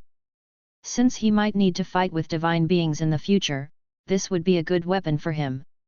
Additionally, the third option Wise Man's Eyes could be a good mark for Yeon-woo, who needed many angles of attack. It was like Vimalasatra had made this authority specifically for Yeon-woo. Kyo-oo. Boom. All the monsters were covered by red blood flowers after being swept away by the lightning of fire and were swimming in pain. A consecutive attack of Dragon Killer Flame Wheel Wave of Fire Lightning Strike Blessing Conduction Black Gubatera. Yeon-woo felt all his health and magic power leave him, but he would be able to regain his strength once his body absorbed the monsters that would soon die. Furthermore, the barrage of attacks didn't stop there. Blessings. 4. They. Enemies. Cool. Die. Inferno sights opened in the middle of the air, and Bu appeared with a huge book of law. Hundun sends his blessing. Authority Faceless Law is activated. The power of the Emerald Tablet is combined with it. The first page How to Operate Marionettes has opened. The knowledge that he'd absorbed from the magicians of Necropolis was helping him find his way towards the Emerald Tablet. He still mostly used the Faceless Law that Hundun gave Yeon-woo, but it was a vast improvement. Cruelty. The Book of Law spun around as it opened to the first page. End. Chet. Black fog settled down on the ground. Within it, there were tons of souls from inside the despair of the Black King. The souls entered the bodies of the dead monsters. The corpses began to move. Wake up. On Bu's command, each of the corpses arose like dolls. The beings with faint eyes ran at the monsters nearest to them. The monsters that had been tied to the battlefield from the blood flowers fell over from the marionettes that ran at them. It had seemed like the holy territory was going to be invaded at any moment, but the monsters all fell to the ground. The dead souls were bound to the despair of the Black King and added to Bu's power. The bone dragon had appeared in the sky and was spewing poison breath. Sir Nunos's blessing is being given. A holy soul is awakening. The blue spirit, Rebecca, emanated a light and split through the air in the form of a sharp breeze. Shannon and Han Ryeong used their signature skills in combination with the blessings of the many gods of war and brought down the monsters at a quick pace. Soon, the holy territory was covered with Yeon-woo's power. No, it was covered with the authority of the Black King. All war and death were there. Agar slaps his knees at your accomplishment. Nurgle smiles with satisfaction at the countless deaths. The gods of death chuckle. The demons of war begin to judge you. You are currently being evaluated. Depending on the results, you may be able to receive various benefits and blessings. CHCK for US Tirais on no/v/l/bin. C0m. The gods of death compliment you. The demons of death wonder if they have any stronger authorities. There is currently a discussion about you. Depending on the results, your level will be decided. Yeon-woo remembered a conversation he had with the Martial King looking at the unbelievable scene he had created. What's the difference between a king and normal players? Yes, sir. At the time, Yeon-woo didn't know how he was supposed to catch up to the Martial King and asked him this question. He hadn't expected a fancy answer. The Martial King always answered with by being strong or doing your best whenever he was asked questions like this. For Yeon-woo, who didn't have the talent, the Martial King was beyond reach. By becoming a natural disaster. A disaster. He was saying to become as powerful as a typhoon, earthquake, or volcano, something that couldn't be stopped by man. In a way, this is a natural disaster. Yeon-woo thought what he created could be described as the disaster that the Martial King had spoken about. He was still extremely lacking compared to the Martial King, who blew away half a city with just one punch, but Yeon-woo knew that he was now half a natural disaster with this. He was finally one step closer to reaching the position of the Nine Kings. Swish, clasp. The Ruyi Bang that reached the sky returned into his hand. Vigrid, black, and the Ruyi Bang, white, were trembling. It almost looked glorious as the two opposing colors coalesced. Yeon-woo's eyes met Hades's, who was looking down from far up above. The always cynical Hades slightly nodded at Yeon-woo and resumed swinging his swords at the titans. Krrrr. The space seemed to shake, and 5 of the titans were blown away and were lodged into a mountain far away. Astrius, who had lost her divine artifact Deneb and her summoned creatures, shouted in fury. Swag! She dashed at him with a murderous aura. The other titans had swallowed the light of the dead Cronus and turned into giant gods. On the other hand, Astrius considered it foolish to let her body become so dense and had collected Cronus's light into Deneb. All the summoned creatures were from Cronus. The fact that it had cracked meant that it lost all her power. She didn't know how she would be treated by her siblings, so she was furious. She wanted to kill Yeon-woo using any means possible. Yeon-woo reignited his magic power and gripped Vigrid and the Ruyi Bang, which were still combined as a long spear. The divine being was flying towards his direction. It was near impossible to fight against her, but since there was no way to escape, he had to face her head-on. The problem was, I don't think I'll lose. Strangely, he was very confident. Was his ego inflated because of the disasters he had caused? But that didn't exactly seem to be it either. A message from Agars has arrived. Message, humph. I see those losers in the land of death with their heads in the ground are trying to touch what's mine. A message from Agars has arrived. Message, accept me. Let me in. Then I'll help you smack the face of that loser. How's that? I don't think it's a bad offer for you. Thinking back, the lower-level divine being named Ray he met when he first arrived in Tartarus introduced himself as the captain of Dis Pluto. However, at the time, Yeon-woo thought he was weaker than what he expected. A divine level was something that neither the Martial King nor the Summer Queen had been able to reach. Of course it would seem impossible Yeon-woo. He thought divine beings like Hermes, Athena, and Agars were out of his reach. No, when he first fell into Tartarus, the titan named Perseus was as strong as them. But Ray definitely wasn't above the Martial King. He exuded the same aura as the 9 kings, but he couldn't touch the coattails of the Martial King or the Summer Queen. Why?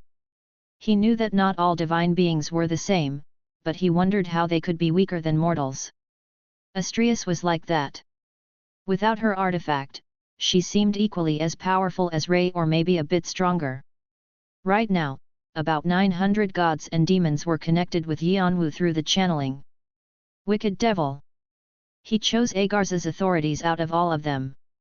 His will to fight simmered over, and a beast-like personality took over. Black Gubitera wise man's eyes. He pulled down Vimalasitra's insight on top of it. The world he saw through draconic eyes and fiery golden eyes turned into a world of black and white. Waak!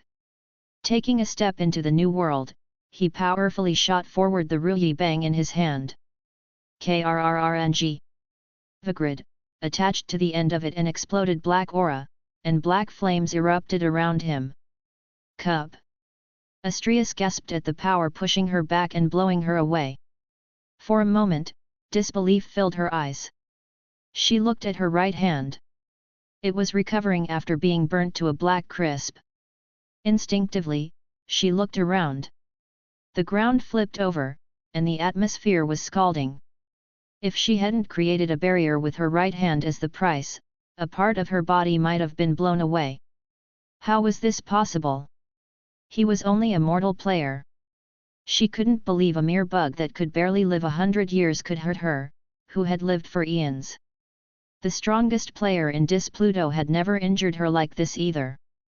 Ghost Rifle Lamb. That guy was an exception. But she couldn't compare Hades's apostle, who was on the verge of becoming a divine being, to a mere player from the lower world. Aside from that, it was impossible for a mere mortal to hurt a supernatural. Even if he had the Ruyi Bang, it was completely impossible unless he could wield the hated Great Sage's power properly. It was why Astrius believed that she had made an error. That it was just a simple happening because something went wrong with her holy power as a result of Deneb breaking. She thought it would be an easy fix. She stretched out a hand filled with holy power. Curse of Starlight. It was an authority of hers that forced her holy power onto her opponent and left an incurable poison. She thought it would be enough to get rid of the annoying fire, break the Ruyi Bang and his strange sword, and crack his irritating mask. But Krrrng. Yeon-woo thrust the Ruyi Bang forward once again. The spear was twisted, and fire condensed tightly around it, exploding it at once. Vortex. It was Bentik's signature skill that he had once used to put Yeon-woo in danger. A hidden god is looking at you with the help of a goddess of Olympus, Hestia. A hidden god is in shock at the skill you used. The hidden god reveals his name. A message from Poseidon has arrived. Message? How? How are you able to use that skill? A message from Poseidon has arrived. Message? Stop now.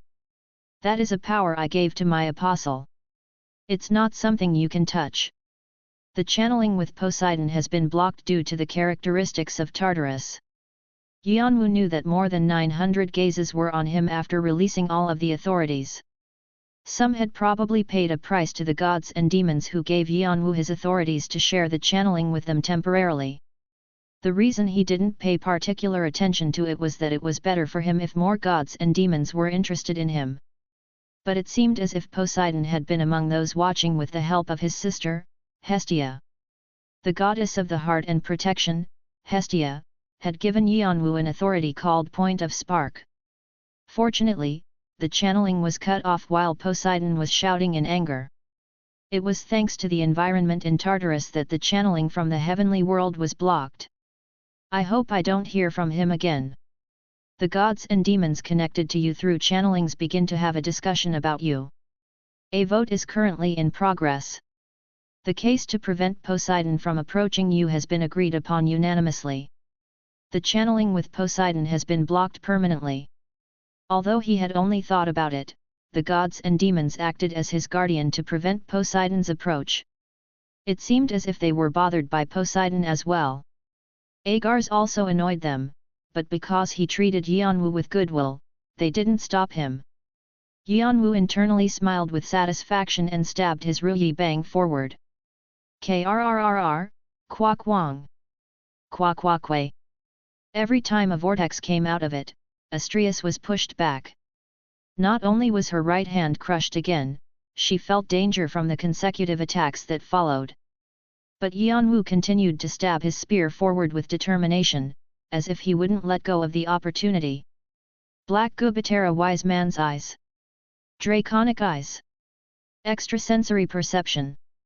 Using the detailed senses of extrasensory perception and draconic eyes on top of fiery golden eyes, he continued to attack with the authority of Vimalasitra. Astrius was backed into a corner. The points that Vigrid aimed for were the flaws of her divinity. The eyes of Vimalasitra, who was considered the greatest of the demons of war. The great sages Ruyi Bang and Heaven Bracket. And time difference, which was making detailed calculations. There was no escape for her. Quack! Vigrid, which had been following after Astrius like a snake, pointed upward. Astrius stretched her neck back to dodge, but it was only after Vigrid had already slashed her left eye. Kai-a-a-a-ag! A scream rang out. You have succeeded in planting a blood flower in a god of Titan, Astrius. You have critically injured a god. You have critically injured a god. You have achieved something not easily accomplished. Additional karma is being rewarded. You have gained 20,000 karma. You have gained an additional 30,000 karma. The title One Who Hurt a God has been added. You have unlocked a part of the hidden conditions of the artifact Vigrid. Additional information is being given. You dare! You dare! Astrius screamed. Her holy power moved, trying to restore her broken left eye, but strangely, it kept on dissipating. A more horrifying pain followed when it did. She belatedly realized that something strange had bloomed in her left eye and had reached her divinity. It was the grotesque seed of a demon. Blood flower. The black Gubatera was embedded in her soul. A long time ago, in the legendary era, when there wasn't order in the tower, he was the being whom all gods and demons feared. Why was the authority of the Asura king Vimalasitra here? From what she knew, Vimalasitra was a lofty being who never cared about what went on in the lower world. No, to be exact, he ignored and detested the weak. He was famous for being so picky that he hadn't taken a single apostle all those years, but he had given his greatest authority to a mere player who wasn't even his apostle? It meant one thing. He had given the power that gods and demons silently agreed was taboo to a mortal. The dangerous weapon of assassinating a divine being was in his hands. Up TED Chapters NN.com. No. I'll be in real danger at this rate. Astrius felt threatened for the first time in her life. She had been defeated by Hades's apostle, Lamb, because she had let down her guard like this in the past as well, but she felt it was more dangerous now. It was a threat to her life, something she hadn't felt after being trapped in Tartarus. Gubatera was ravenously eating away at her soul. Like a poison that slowly and quietly took away her breath. Her body felt heavy. Yeon-woo, after being buffed with the holy power that Gubatera swallowed, cut off Astrius's right arm. Puig! A fountain of blood spurted from her shoulder. The blood sparkled almost unrealistically.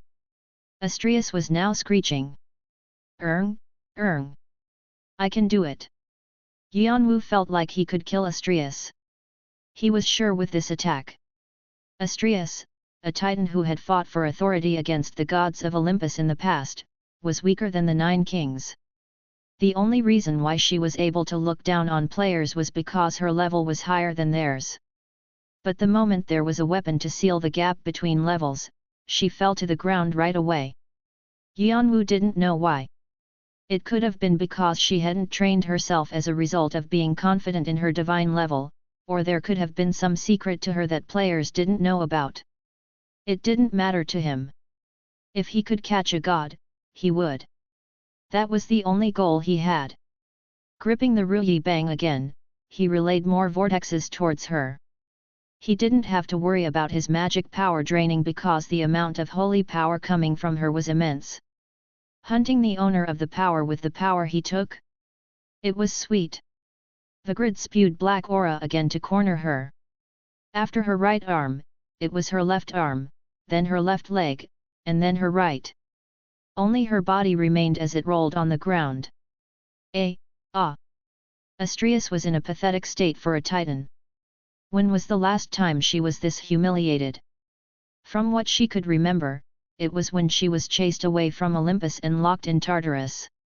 After that, Hades had continued to watch her, but from about 1,000 years ago, Titans had the upper hand. But with Yeon-woo's interference, everything was crumbling. The monsters trying to invade the holy territory were swept away, and she was in horrible shape. Moreover, Hades had suddenly begun to attack the other Titans with spirit.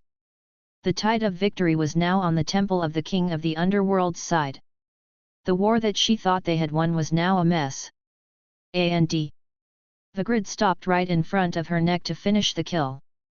Astrius didn't have any choice but to say the name she didn't want to say. Typhon. I'll accept your deal. So please, rescue me. She shouted at the sky. But nothing happened. Please. Typhon.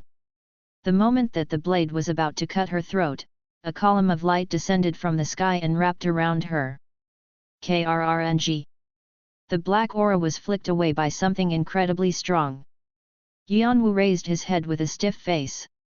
Something out of the ordinary was trying to appear. It was an extraordinary pressure that could look down on the great divine beings. It was a dangerous feeling that Hermes, Athena, and even Hades felt threatened by. And like a lie, the battlefield instantly fell into silence.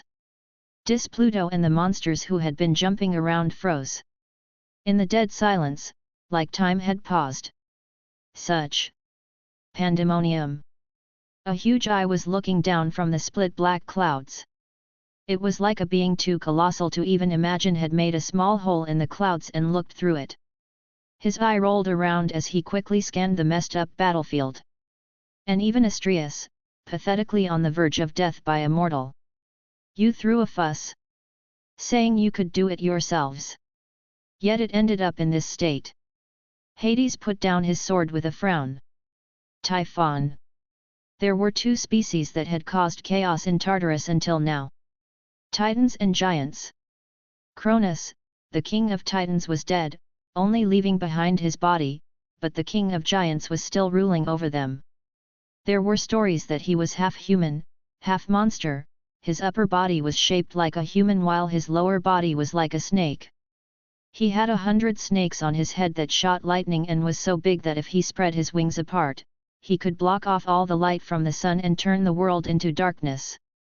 The monster who had once bound Zeus to hurt him. Typhon. The god of giants was showing himself for the first time. Hermes is silent. Athena is quiet. Ares grits his teeth. Hestia looks away. The ever-so-proud gods of Olympus were keeping their silence. There's a familiar face. Typhon narrowed his eyes as he turned from Astrius to Yeon-woo. The player that I saw. From the 10 gates. The emotions in his eyes were those of amusement. Yeon-woo realized that the gaze that kept on following from the 10 gates was Typhon's. But Typhon turned to Hades like he didn't have anything to say. This looks to be enough. How does that sound? Letting me take these good-for-nothings. You will be able to uphold your reputation as well. Right. Everyone turned to Hades. His face crumpled. He was about to turn the tide of the war, but it was put on hold.